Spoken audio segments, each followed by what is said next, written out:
ਪੁਰਜਾ ਪੁਰਜਾ ਕਟ ਮਰੈ, ਕਬਹੂ ਨਾ ਛਾਡੈ ਖੇਤ।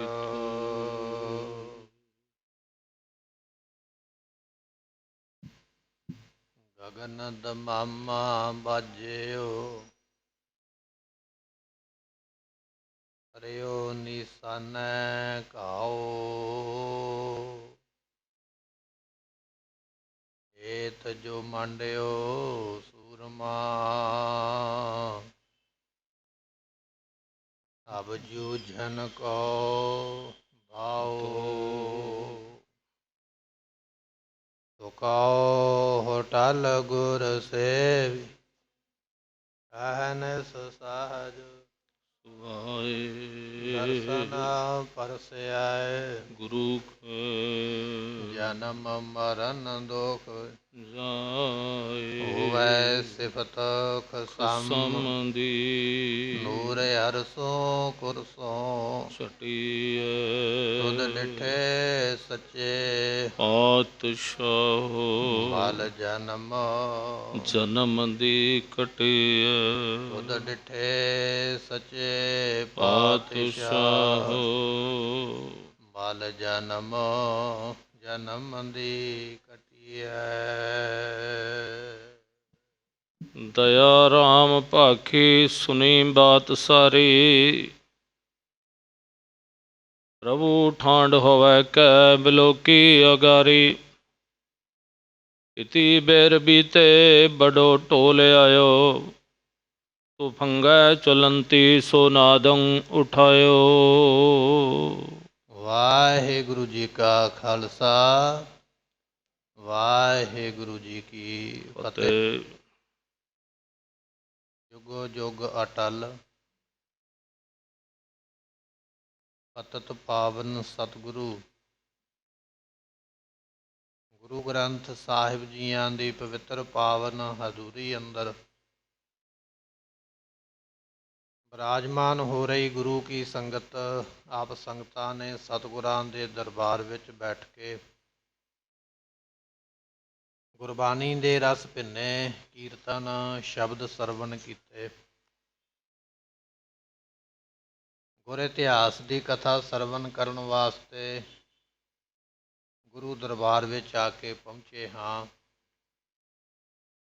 ਪਿਛਲੇ ਦੀਵਾਨ ਵਿੱਚ ਬਚਨ ਸਰਵਣ ਕੀਤਾ ਹੈ।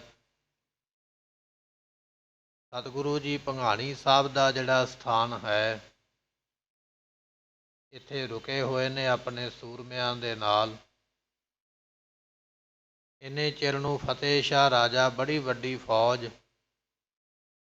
ਹਰੀ ਚੰਦ ਰਾਜੇ ਨੂੰ ਵੀ ਨਾਲ ਲੈ ਕੇ, ਨਾਲ ਕੁਝ ਪਠਾਣਾਂ ਨੂੰ ਲੈ ਕੇ ਆ ਕੇ ਪਹੁੰਚੇ। ਜੰਗ ਮੈਦਾਨ ਦੇ ਵਿੱਚ ਫੌਜਾਂ ਆਮਨੇ ਸਾਹਮਣੇ ਹੋਈਆਂ। ਭਾਈ ਦਇਆ ਰਾਮ ਪੁਰੋਹਿਤ ਜਿਹੜੇ ਨੇ ਉਹ ਦੱਸਦੇ ਪਏ, ਮਹਾਰਾਜ ਉਹ ਸਾਹਮਣੇ ਦੇਖੋ, ਜਿਹੜੇ ਪਠਾਨ ਆਪਣੇ ਕੋਲ ਭਰਤੀ ਸਨ, ਇਸ ਵੇਲੇ ਦੁਸ਼ਮਣ ਦੀ ਫੌਜ ਵੱਲ ਜਾ ਕੇ ਖੜੇ ਨੇ।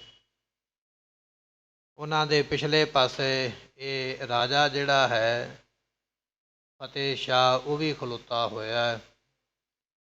ਇੱਕ ਪਾਸੇ ਹਰੀ ਚੰਦ ਨਾਮ ਦਾ ਰਾਜਾ ਖਲੋਤਾ ਹੋਇਆ ਹੈ।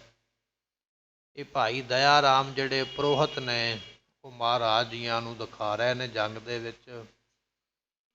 ਇਤਿਹਾਸ ਆਪਾਂ ਪਿੱਛੇ ਸਰਵਣ ਕਰਿਆ ਏ। ਅੱਗੇ ਜਿਵੇਂ ਮਹਾਰਾਜ ਕਿਰਪਾ ਕਰਦੇ ਆਓ ਸਰਵਣ ਕਰੀਏ। ਮਿਲ ਕੇ ਆਖੀਏ ਸਤਨਾਮ ਸ੍ਰੀ ਵਾਹਿਗੁਰੂ ਸਾਹਿਬ ਜੀ। ਦਇਆ ਰਾਮ ਭਾਖੀ ਸੁਣੀ ਬਾਤ ਸਾਰੀ। ਭਾਈ ਦਇਆ ਰਾਮ ਜੀ ਆਪਣੇ ਹੱਥ ਦਾ ਉਂਗਲ ਦਾ ਇਸ਼ਾਰਾ ਕਰਕੇ, ਬਾਂਹ ਲੰਮੀ ਕਰਕੇ ਵਿਖਾਉਂਦੇ ਪਏ। ਮਹਾਰਾਜ ਉਹ ਸਾਹਮਣੇ ਪਠਾਨ ਖਲੋਤੇ ਨੇ ਜਿਹੜੇ ਆਪਣੇ ਵੱਲੋਂ ਭੱਜ ਕੇ ਗਏ ਨੇ। ਮਹਾਰਾਜ ਉਹ ਸਾਹਮਣੇ ਫਤਿਹ ਸ਼ਾਹ ਰਾਜਾ ਖਲੋਤਾ ਹੈ। ਜਿਵੇਂ ਜਿਵੇਂ ਭਾਈ ਦਇਆ ਰਾਮ ਜੀ ਕਹਿੰਦੇ, ਗੁਰੂ ਗੋਬਿੰਦ ਸਿੰਘ ਮਹਾਰਾਜ ਜੀ ਸਾਰੀ ਗੱਲਬਾਤ ਸੁਣਦੇ ਪਏ ਹਨ। ਪ੍ਰਭੂ ਠਾਂਡ ਹੋਵੈ ਕੈ ਬਿਲੋਕੀ ਅਗਾਰੀ। ਸਤਿਗੁਰਾਂ ਨੇ ਆਪ ਖੜੇ ਹੋ ਕੇ ਜੰਗ ਦੇ ਮੈਦਾਨ ਦੇ ਵਿੱਚ ਸਾਰਿਆਂ ਨੂੰ ਆਪਣੇ ਸਾਹਮਣੇ ਖਲੋਤੇ ਹੋਏ ਦੇਖਿਆ ਹੈ। ਇਤੀ ਬੇਰ ਬੀਤੇ ਬੜੋ ਢੋਲ ਆਇਓ। ਕਹਿਣ ਲੱਗੇ ਵੀ ਅਜੇ ਮਹਾਰਾਜ ਗੱਲਾਂ ਬਾਤਾਂ ਹੀ ਗੁਰਮੁਖੋ ਕਰਦੇ ਪਏ, ਇੰਨੇ ਚਿਰ ਨੂੰ ਦੁਸ਼ਮਣ ਫੌਜ ਦਾ ਬਹੁਤ ਵੱਡਾ ਇੱਕ ਟੋਲਾ, ਇੱਕ ਜਥਾ, ਜਾਂ ਕਹਿ ਲਈਏ ਇੱਕ ਫੌਜ ਦੀ ਬੜੀ ਵੱਡੀ ਟੁਕੜੀ ਜਿਹੜੀ ਹੈ, ਇਹ ਮਿਲ ਕੇ ਉਸ ਵੇਲੇ ਮੈਦਾਨ ਵਿੱਚ ਪਹੁੰਚੀ ਤੋ ਹੈ। ਫੰਗੈ ਚਲੰਤੀ ਸੋ ਨਾਦੰ ਉਠਾਇਓ। ਇਹਨਾਂ ਨੇ ਆਉਂਦਿਆਂ ਹੀ ਦੁਸ਼ਮਣਾਂ ਨੇ ਛੇਤੀ ਦੇ ਨਾਲ ਬੰਦੂਕਾਂ ਵਿੱਚੋਂ ਗੋਲੀਆਂ ਚਲਾਈਆਂ। ਜਦੋਂ ਬਹੁਤ ਸਾਰੀਆਂ ਬੰਦੂਕਾਂ ਇੱਕੇ ਵਾਰੀ ਚੱਲੀਆਂ ਨੇ, ਬਹੁਤ ਭਾਰੀ ਆਵਾਜ਼ ਹੋਇਆ। ਬੰਦੂਕਾਂ ਦੇ ਚੱਲਣ ਕਰਕੇ ਬਹੁਤ ਆਵਾਜ਼ ਹੁੰਦਾ ਹੈ। ਤਬੈ ਨੰਦ ਚੰਦੰ ਪਨਿਉ ਹਾਥ ਬੰਦੰ। ਉਸ ਵੇਲੇ ਸਤਿਗੁਰੂ ਪਾਤਸ਼ਾਹ ਮਹਾਰਾਜ ਜੀਆਂ ਦੇ ਕੋਲ ਭਾਈ ਨੰਦ ਚੰਦ, ਇਹ ਗੁਰੂ ਘਰ ਦੇ ਦੀਵਾਨ ਨੇ। ਭਾਈ ਮਤੀ ਦਾਸ ਦੇ ਸ਼ਹੀਦ ਹੋ ਜਾਣ ਤੋਂ ਮਗਰੋਂ ਗੁਰੂ ਘਰ ਦਾ ਦੀਵਾਨ ਜਿਹੜਾ ਹੈ ਭਾਈ ਨੰਦ ਚੰਦ ਨੂੰ ਥਾਪਿਆ ਗਿਆ। ਉਸ ਵੇਲੇ ਹੱਥ ਜੋੜ ਕੇ ਮਹਾਰਾਜ ਜੀਆਂ ਨੂੰ ਭਾਈ ਨੰਦ ਚੰਦ ਆਖਦੇ ਹਨ। ਮਹਾਰਾਜ ਦੇਖੋ ਮਹਾਵੀਰ ਬ੍ਰਿੰਦੰ। ਮਹਾਰਾਜ ਵੇਖੋ ਕਿੰਨੇ ਵੱਡੇ ਭਾਰੀ ਭਾਰੀ ਸੂਰਮੇ, ਬੜੇ ਬੜੇ ਨਾਮ ਨੇ ਜਿਨ੍ਹਾਂ ਨੇ ਖਟੇ ਹੋਏ, ਐਸੇ ਸੂਰਮੇ ਸਾਹਮਣੇ ਮੈਦਾਨ ਦੇ ਵਿੱਚ ਖੜੇ ਹੋਏ ਹਨ। ਹੈ ਕੌਣ ਆਏ ਸੋ ਜਾਣੇ ਨਾ ਜਾਈ। ਮਹਾਰਾਜ ਕੌਣ ਕੌਣ ਆਇਆ ਜੰਗ ਮੈਦਾਨ ਦੇ ਵਿੱਚ ਜਾਣਿਆ ਹੀ ਨਹੀਂ ਜਾਂਦਾ। ਗਿਣਤੀ ਇੰਨੀ ਜ਼ਿਆਦੀ ਹੈ ਦੁਸ਼ਮਣ ਫੌਜ ਦੀ ਕਿ ਇੰਨੀ ਗਿਣਤੀ ਵਿੱਚੋਂ ਇਹ ਲੱਭਣਾ ਵੀ ਕੌਣ ਕੌਣ ਆਇਆ ਤੇ ਕਿਹੜਾ ਕਿਹੜਾ ਰਹਿ ਗਿਆ, ਇਹ ਜਾਣਿਆ ਨਹੀਂ ਜਾਂਦਾ ਹੈ। ਚਮੂ ਸੈਲ ਨਾਥਾਨ ਕੀ ਮਾਰ ਘਾਈ। ਇਹ ਕਈ ਦੇਸ਼ਾਂ ਦੇ ਰਾਜੇ ਜਿਹੜੇ ਨੇ ਬਹੁਤ ਵੱਡੀ ਫੌਜ ਲੈ ਕੇ ਮਹਾਰਾਜ ਆ ਕੇ ਪਹੁੰਚੇ ਹਨ। ਕਿਸੂ ਦੇਸ਼ ਤੇ ਸਿੱਖ ਕੈ ਔਰ ਕੋਈ। ਸੋ ਇਸੇ ਤਰ੍ਹਾਂ ਕਿਸੇ ਦੇਸ਼ ਤੋਂ ਕੋਈ ਸਿੱਖ ਅਤੇ ਜਾਂ ਕੋਈ ਹੋਰ ਜਿਹੜਾ ਹੈ, ਦਿਸ਼ਾ ਹੋਵੇ ਹਮਾਰੀ ਚਾਹੇ ਅਗਰ ਢੋਈ। ਅਤੇ ਅੱਗੇ ਢੁਕਣਾ ਚਾਹੁੰਦਾ ਹੈ। ਕਹਿਣ ਲੱਗੇ ਵੀ ਮਹਾਰਾਜ ਕਿਸੇ ਦੇਸ਼ ਤੇ ਸਿੱਖ ਜਾਂ ਕੋਈ ਹੋਰ ਜੇ ਕੋਈ ਅੱਗੇ ਹੋ ਕੇ ਇਹਨਾਂ ਦੇ ਅੱਗੇ ਲੜਨਾ ਚਾਹੁੰਦਾ ਹੈ। ਪਰ ਇੱਕ ਪਾਸੇ ਖਰੇ ਜੰਗ ਮੰਡੇ। ਸਤਿਗੁਰੂ ਪਾਤਸ਼ਾਹ ਜੀ ਇੱਕ ਤਾਰ ਦੇ ਇੱਕ ਪਾਸੇ ਜੰਗ ਰਚਿਆ ਹੋਇਆ ਹੈ। ਜੰਗ ਇੱਕ ਪਾਸਿਓਂ ਸ਼ੁਰੂ ਹੋ ਗਿਆ ਨਾ। ਭਾਈ ਦਇਆ ਰਾਮ ਦੱਸਦੇ ਪਏ, ਭਾਈ ਨੰਦ ਚੰਦ ਵੀ ਦੱਸਦੇ ਪਏ ਵੀ ਮਹਾਰਾਜ ਜੰਗ ਇੱਕ ਪਾਸਿਓਂ ਫੌਜ ਨੇ ਸ਼ੁਰੂ ਕਰ ਲਿਆ ਹੈ। ਪਹਾੜੀ ਰੂਪੂ ਪੈ ਤੁਫੰਗਾਨ ਛੰਡੇ। ਤੇ ਇਸੇ ਤਰ੍ਹਾਂ ਜਿਹੜੇ ਪਹਾੜੀਏ ਨੇ ਬਹੁਤ ਜ਼ਿਆਦੀਆਂ ਬੰਦੂਕਾਂ ਵਿੱਚੋਂ ਗੋਲੀਆਂ ਚਲਾ ਕੇ ਤੇ ਉੱਤੇ ਵਾਰ ਕਰਦੇ ਪਏ ਹਨ। ਪ੍ਰਭੂ ਡੀਠ ਢਾਰੀ ਬੇਲੋ ਕੇ ਸਿਪਾਹੀ। ਸਤਿਗੁਰੂ ਗੋਬਿੰਦ ਸਿੰਘ ਮਹਾਰਾਜ ਜੀਆਂ ਨੇ ਗੁਰਮੁਖੋਂ ਸੁਣੇ ਨਾ ਬਚਨ ਆਪਣਿਆਂ ਸਿੱਖਾਂ ਦੇ, ਤੇ ਸੁਣਨ ਤੋਂ ਮਗਰੋਂ ਫਿਰ ਮਹਾਰਾਜ ਜੀ ਆਪਣੀ ਦ੍ਰਿਸ਼ਟੀ ਦੇ ਨਾਲ ਫਿਰ ਉਸ ਪਾਸੇ ਵੇਖਣ ਲੱਗੇ ਹਨ। ਤਬੈ ਇੱਕ ਧਾਇਓ ਚਲਤੋ ਆਏ ਪਾਹੀ। ਕਹਿਣ ਲੱਗੇ ਵੀ ਉਸ ਵੇਲੇ ਇੱਕ ਦੌੜਿਆ ਹੋਇਆ ਵਿਅਕਤੀ ਜਿਹੜਾ ਹੈ ਉਹ ਗੁਰੂ ਪਾਤਸ਼ਾਹ ਜੀਆਂ ਦੇ ਕੋਲ ਚੱਲ ਕੇ ਆਇਆ ਹੈ। ਗੁਰੂ ਤੀਰ ਹੋਵੇ ਕਹਿ ਕਰੀ ਤਾਂ ਸਲਾਮ। ਇਸ ਨੇ ਆ ਕੇ ਨਾ ਮੱਥਾ ਟੇਕਿਆ। ਜਦੋਂ ਮਹਾਰਾਜ ਜੰਗ ਦਾ ਮੈਦਾਨ ਵੇਖਦੇ ਪਏ ਨਾ, ਦੁਸ਼ਮਣ ਦੀ ਫੌਜ ਵੱਧਦੀ ਹੋਈ ਵੇਖਦੇ ਪਏ, ਅਜੇ ਮਹਾਰਾਜ ਨਿਰੀਖਣ ਹੀ ਕਰਦੇ ਪਏ ਜੰਗ ਮੈਦਾਨ ਦਾ, ਤੇ ਇੰਨੇ ਚਿਰ ਨੂੰ ਇੱਕ ਵਿਅਕਤੀ ਦੌੜ ਕੇ ਮਹਾਰਾਜ ਜੀਆਂ ਦੇ ਕੋਲ ਆਇਆ ਤੇ ਉਸ ਵੇਲੇ ਕਹਿਣ ਲੱਗਾ ਹੈ, ਕਹਿਓ ਸ਼ਾਹੇ ਬੁੱਧੂ ਸੋ ਜੋਦਾ ਤਮਾਮ। ਸਤਿਗੁਰੂ ਪਾਤਸ਼ਾਹ ਜੀਓ, ਬੁੱਧੂ ਸ਼ਾਹ ਜਿਹੜਾ ਪੀਰ ਹੈ ਨਾ, ਬੜੇ ਭਾਰੀ ਸੂਰਮੇ ਲੈ ਕੇ ਉਹ ਵੀ ਮਹਾਰਾਜ ਜੰਗ ਵਿੱਚ ਪਹੁੰਚ ਗਿਆ ਹੈ। ਪਿੱਛੇ ਆਪਾਂ ਇਤਿਹਾਸ ਵਿੱਚ ਬਚਨ ਇਹ ਸਰਵਣ ਕੀਤਾ ਸੀ ਕਿ ਪੀਰ ਬੁੱਧੂ ਸ਼ਾਹ ਨੇ 500 ਪਠਾਨ ਮਹਾਰਾਜ ਦੇ ਕੋਲ ਭਰਤੀ ਕਰਵਾਏ ਸਨ। ਜਦੋਂ ਜੰਗ ਦਾ ਸਮਾਂ ਆਇਆ 400 ਪਠਾਨ ਵਿੱਚੋਂ ਭੱਜ ਗਿਆ ਤੇ ਕੇਵਲ 100 ਹੀ ਮਹਾਰਾਜ ਦੇ ਕੋਲ ਰਹਿ ਗਿਆ। ਫਿਰ 10ਵੇਂ ਪਾਤਸ਼ਾਹ ਮਹਾਰਾਜ ਜੀਆਂ ਨੇ ਚਿੱਠੀ ਲਿਖੀ ਇੱਕ ਪੀਰ ਬੁੱਧੂ ਸ਼ਾਹ ਨੂੰ, ਨਾਲੇ ਗਿਲਾ ਵੀ ਕੀਤਾ ਮਹਾਰਾਜ ਨੇ ਵੀ ਵੇਖੋ ਪੀਰ ਜੀ, ਤੁਹਾਡੇ ਕਹਿਣ ਤੇ ਅਸੀਂ ਪਠਾਨ ਭਰਤੀ ਕੀਤੇ ਸਨ, ਪਰ ਅੱਜ ਜੰਗ ਦਾ ਸਮਾਂ ਪੈ ਗਿਆ ਤੇ ਪਠਾਨ ਛੱਡ ਕੇ ਚਲੇ ਗਏ। ਇਹ ਜਦੋਂ ਚਿੱਠੀ ਪੀਰ ਬੁੱਧੂ ਸ਼ਾਹ ਨੇ ਪੜ੍ਹੀ ਤੇ ਉਸ ਵੇਲੇ ਆਪਣੇ ਚੇਲੇ, ਆਪਣੇ ਮੁਰੀਦ ਉਹਨੇ ਇਕੱਠੇ ਕੀਤੇ ਕਿ ਮੇਰੇ ਬੰਦਿਆਂ ਨੇ ਤੇ ਭਾਵੇਂ ਦਗਾ ਕੀਤਾ ਮਹਾਰਾਜ ਨਾਲ, ਪਰ ਮੈਂ ਨਹੀਂ ਕਰਾਂਗਾ। ਆਪਣੇ ਪੁੱਤਰਾਂ ਨੂੰ, ਆਪਣੇ ਜਵਾਈਆਂ ਨੂੰ ਇਕੱਠਾ ਕਰਕੇ ਕਹਿਣ ਲੱਗਾ ਜੇ 400 ਪਠਾਨ ਭੱਜਿਆ ਤੇ ਤਾਂ ਕੀ ਹੋਇਆ, ਮੈਂ 700 ਸੂਰਮਾ ਲੈ ਕੇ ਮਹਾਰਾਜ ਕੋਲ ਜਾਵਾਂਗਾ। ਭੱਜਿਆ 400 ਹੈ, ਲੈ ਕੇ ਮੈਂ 700 ਜਾਵਾਂਗਾ। 700 ਸੂਰਮੇ ਵਿੱਚ ਇਸ ਦੇ ਜਵਾਈ ਵੀ ਨੇ, ਇਸ ਦੇ ਪੁੱਤਰ ਵੀ ਨੇ, ਇਸ ਦੇ ਚੇਲੇ ਸੇਵਕ, ਇਸ ਨੂੰ ਮੰਨਣ ਵਾਲੇ। ਇਹ ਮਹਾਰਾਜ ਜਦੋਂ ਜੰਗ ਵਿੱਚ ਪਹੁੰਚੇ ਤੇ ਪੀਰ ਬੁੱਧੂ ਸ਼ਾਹ ਵੀ ਉਸੇ ਵੇਲੇ ਫੌਜ ਵਿੱਚ ਆ ਪਹੁੰਚਿਆ। ਸਿੱਖ ਨੇ ਆ ਕੇ ਦੱਸਿਆ ਮਹਾਰਾਜ ਜੀ ਪੀਰ ਜੀ ਆਪਣੀ ਫੌਜ ਲੈ ਕੇ ਪਹੁੰਚੇ ਹਨ। ਮੁਰੀਦੰ ਸਕੇਲੇ ਸਭੈ ਸਾਤ ਸਇਆ। ਅਤੇ ਆਪਣੇ ਨਾਲ ਮੁਰੀਦ ਕਹੀਏ ਚੇਲਿਆਂ ਨੂੰ ਇਕੱਠੇ ਕਰਕੇ ਪੀਰ ਬੁੱਧੂ ਸ਼ਾਹ ਜੀ, ਜਿਨ੍ਹਾਂ ਦੀ ਗਿਣਤੀ ਗੁਰਮੁਖੋ 700 ਲਿਖੀ ਹੈ, ਇੰਨੀ ਵੱਡੀ ਫੌਜ ਲੈ ਕੇ ਪੀਰ ਬੁੱਧੂ ਸ਼ਾਹ ਜੀ ਆਏ ਹਨ। ਹੈ ਚਾਰ ਪੁੱਤਰੰ ਨਿਜੰ ਸੰਗ ਭੈ। ਅਤੇ ਇਸੇ ਤਰ੍ਹਾਂ ਪੀਰ ਬੁੱਧੂ ਸ਼ਾਹ ਜੀਆਂ ਦੇ ਇਹਦੇ ਵਿੱਚ 4 ਪੁੱਤਰ ਨੇ। ਤੇ ਗੁਰਮੁਖੋ ਇਹ ਚਾਰੇ ਹੀ ਪੁੱਤਰ ਇਸੇ ਜੰਗ ਵਿੱਚ ਪੀਰ ਬੁੱਧੂ ਸ਼ਾਹ ਦੇ ਸ਼ਹੀਦ ਹੋ ਗਏ ਸਨ। ਤੇ ਮਹਾਰਾਜ ਜੀਆਂ ਨੇ ਐਸੀ ਕੁਰਬਾਨੀ ਵੇਖ ਕੇ ਆਖਿਆ ਸੀ, ਬੁੱਧੂ ਸ਼ਾਹ ਜੀ ਮੰਗੋ ਕੀ ਚਾਹੀਦਾ, ਤੁਸੀਂ ਬੜੀ ਵੱਡੀ ਇਹ ਕੁਰਬਾਨੀ ਕੀਤੀ ਹੈ, 4 ਪੁੱਤਰ ਸ਼ਹੀਦ ਕਰਵਾਏ ਨੇ ਸਾਡੀ ਮਦਦ ਵਾਸਤੇ, ਮੰਗੋ ਕੀ ਚਾਹੀਦਾ, ਜੋ ਮੰਗੋਗੇ ਉਹ ਮਿਲੇਗਾ। ਜਦੋਂ ਮਹਾਰਾਜ ਇਹ ਬਚਨ ਕਰਦੇ ਪਏ, ਉਸ ਵੇਲੇ 10ਵੇਂ ਪਾਤਸ਼ਾਹ ਜੀ ਆਪਣੇ ਸੀਸ ਵਿੱਚ ਕੰਘਾ ਕਰਦੇ ਪਏ ਆਪਣੇ ਕੇਸਾਂ ਵਿੱਚ। ਤੇ ਪੀਰ ਬੁੱਧੂ ਸ਼ਾਹ ਜੀਆਂ ਨੇ ਹੱਥ ਜੋੜ ਕੇ ਤੇ ਪੱਲਾ ਅੱਡਿਆ ਮਹਾਰਾਜ ਦੇ ਅੱਗੇ, ਕਹਿਣ ਲੱਗੇ, ਸਤਿਗੁਰੂ ਜੇ ਦਾਤ ਦੇਣੀ ਚਾਹੁੰਦੇ ਹੋ ਨਾ, ਇਹ ਆਪਣੇ ਹਸਤ ਕਮਲਾਂ ਦਾ ਕੰਘਾ ਸਮੇਤ ਹੀ ਕੇਸਾਂ ਦੇ ਮੈਨੂੰ ਬਖਸ਼ਿਸ਼ ਕਰ ਦਿਓ। ਇੱਕ ਵਾਰੀ ਆਖੀਏ ਸਤਨਾਮ ਸ਼੍ਰੀ ਵਾਹਿਗੁਰੂ। ਮਹਾਰਾਜ ਜੇ ਤੁਹਾਡੇ ਕੇਸ ਕੰਘੇ ਦੇ ਸਮੇਤ ਮੈਨੂੰ ਮਿਲ ਜਾਣ ਤੇ ਮੈਂ ਸਮਝਾਂਗਾ ਵੀ ਮੈਨੂੰ ਸਭ ਕੁਝ ਮਿਲ ਗਿਆ ਹੈ। ਐਡੀ ਵੱਡੀ ਸੇਵਾ ਕਰਕੇ ਪੁੱਤਰ ਵਾਰ ਕੇ ਤੇ ਮੰਗਿਆ, ਮਹਾਰਾਜ ਜੀ ਤੁਹਾਡੇ ਸੀਸ ਦਾ ਕੰਘਾ ਮਿਲ ਜਾਵੇ। ਗੁਰੂ ਕਿਹਾ, ਸਿੱਖਾ ਇੰਨੀ ਵੱਡੀ ਕੁਰਬਾਨੀ ਕਰਨ ਵਾਲਾ, ਸੇਵਾ ਕਰਨ ਵਾਲਾ ਪੀਰ ਮਹਾਰਾਜ ਦੇ ਕੋਲੋਂ ਉਹ ਵਸਤੂ ਮੰਗਦਾ ਪਿਆ ਜਿਹਨੂੰ ਮਹਾਰਾਜ ਨੇ ਆਖਿਆ ਕੇਸ ਗੁਰੂ ਕੀ ਮੋਹਰ ਨੇ, ਪਰ ਇਹ ਤੇ ਗੁਰਮੁਖੋ ਹੈ ਗੁਰੂ ਦੇ ਕੇਸ ਨੇ। ਇਹਨਾਂ ਵਰਗੀ ਕਿਹੜੀ ਕੋਈ ਚੀਜ਼ ਹੋ ਸਕਦੀ ਹੈ। ਵੱਡੀ ਸੇਵਾ ਕਰਕੇ ਦਾਤ ਲਈ ਹੈ। ਇਹ ਪ੍ਰਸੰਗ ਅੱਗੇ ਜਾ ਕੇ ਆਪਾਂ ਸਰਵਣ ਕਰਾਂਗੇ। ਕਹਿਣ ਲੱਗੇ, 4 ਪੁੱਤਰ ਪੀਰ ਬੁੱਧੂ ਸ਼ਾਹ ਦੇ ਜੰਗ ਮੈਦਾਨ ਵਿੱਚ ਲੈ ਕੇ ਪਹੁੰਚਾ ਹੈ। ਗੁਰੂ ਸੇਵ ਮੈਂ ਹਾਜ਼ਰੰ ਆਨ ਹੋਇਓ। ਸਤਿਗੁਰਾਂ ਦੀ ਸੇਵਾ ਵਿੱਚ ਹਾਜ਼ਰ ਹੋ ਗਿਆ। ਮਹਾਰਾਜ ਆ 4 ਪੁੱਤਰ ਲੈ ਕੇ ਆਇਆ ਨਾਲ, 700 ਫੌਜ ਲੈ ਕੇ ਆਇਆ ਨਾਲ। ਇਹ ਆਪ ਜੀ ਅੰਗੀਕਾਰ ਕਰਨਾ ਕਰੋ। ਪਰਾ ਬੰਦ ਠਾਡੋ ਚਾਹੇ ਜੰਗ ਜੋਇਓ। ਤੇ ਸਤਿਗੁਰੂ ਪਾਤਸ਼ਾਹ ਜੀ ਅਸੀਂ ਪੂਰੀ ਤਿਆਰੀ ਕਰਕੇ ਆਏ ਆ, ਕੇਵਲ ਤੁਹਾਡੇ ਹੁਕਮ ਦੀ ਲੋੜ ਹੈ। ਇੱਕ ਵਾਰੀ ਮਹਾਰਾਜ ਹੁਕਮ ਕਰੋ, ਕਿਹੜੇ ਪਾਸਿਓਂ ਹਮਲਾ ਕਰਨਾ, ਅਸੀਂ ਪਿੱਛੇ ਨਹੀਂ ਹਟਾਂਗੇ। ਭਏ ਲੋਨ ਖੈ ਕੈ ਹਰਾਮੀ ਪਠਾਨ। ਸਤਿਗੁਰੂ ਤਾਂ ਕੀ ਹੋਇਆ ਜੇ ਪਠਾਨਾਂ ਨੇ ਲੂਣ ਖਾ ਕੇ ਹਰਾਮ ਕੀਤਾ? ਪਠਾਨਾਂ ਦੀ ਸਿਫਾਰਿਸ਼ ਮੈਂ ਕੀਤੀ ਸੀ ਤੁਹਾਡੇ ਕੋਲ ਆ ਕੇ, ਉਹ ਪਠਾਨ ਹਰਾਮੀ ਹੋ ਗਏ, ਲੂਣ ਖਾ ਕੇ ਦਗਾ ਕਰ ਗਏ। ਮਹਾਰਾਜ ਜੀ ਉਹ ਦਗਾ ਕਰ ਗਏ ਤੇ ਤਾਂ ਕੀ ਹੋ ਗਿਆ?